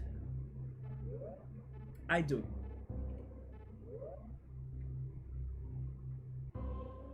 Am I dying? No, so the suit protects me from this, okay. Wait a minute, but I cannot reach that. Bomb? Bomb, okay.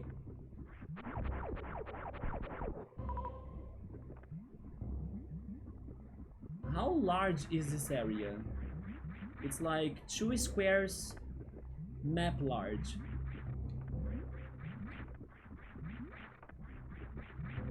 Why do I feel like I don't need the long boots for this?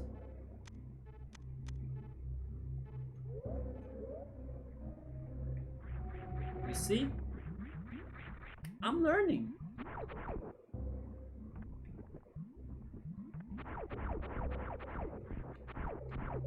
Oh my god, what the heck is this? But we survived.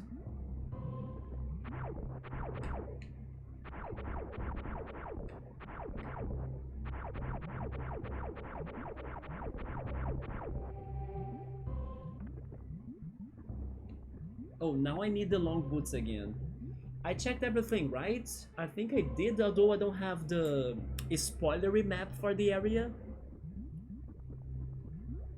But let me get the long boots again. The high jump boots. There we go. Oh! Missiles?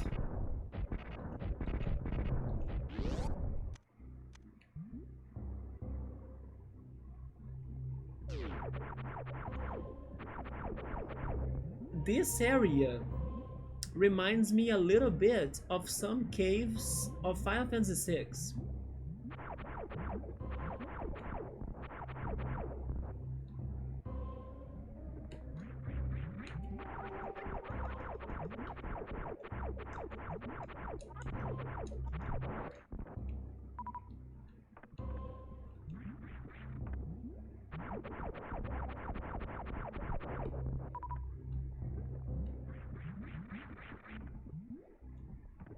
I wonder if the lava is like an insta-kill.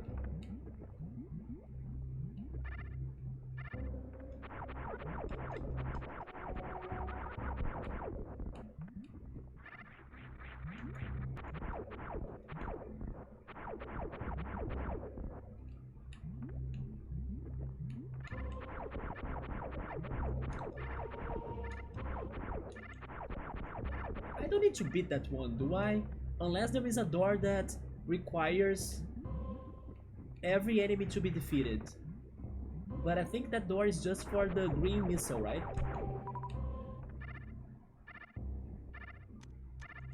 Yep, so we good.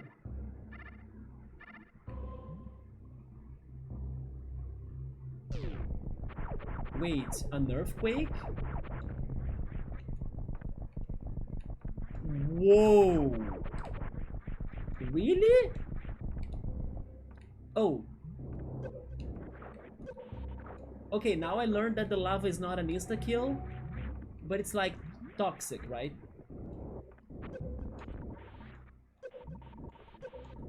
Very toxic. I need the missiles, I guess.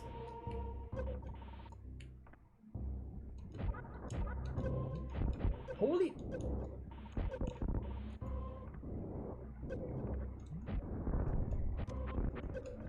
This guy never dies!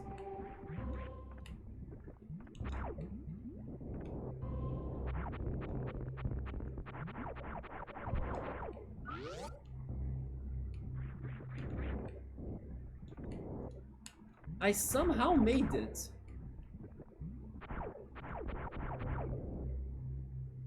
But I kinda want... Do they al... Okay, they allow me to return. I kinda wanna farm life.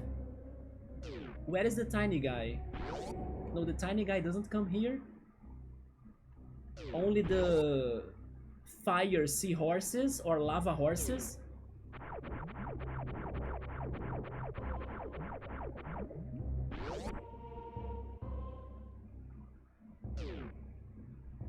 And then what's this supposed to be now?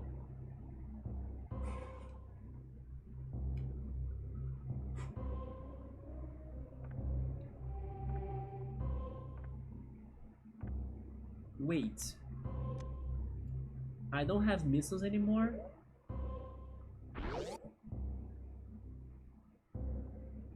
But I found a save point. Good.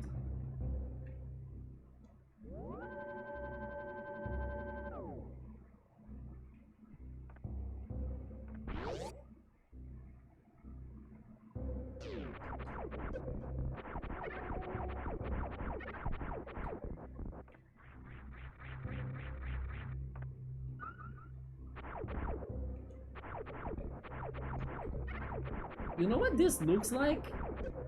It looks like Sonic's 1 special stages.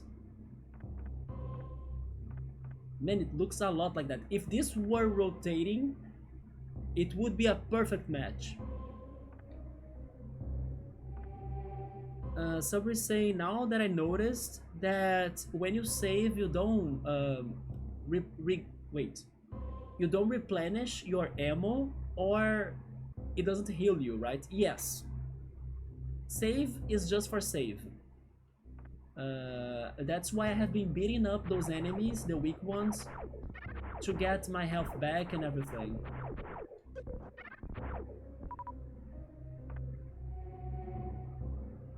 I can't get to that one. What the hell is this down here? It looks like a shrine, like a demonic shrine of some sort. Yeah, they aren't that kind yet. Yet? Oh yeah, you said yet, right? I think you said that in later games they do start replenishing my health.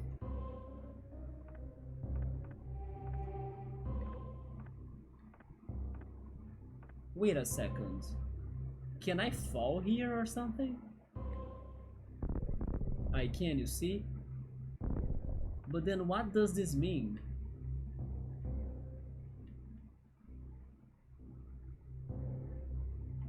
Yeah, some of these blocks, they have all sorts of symbols.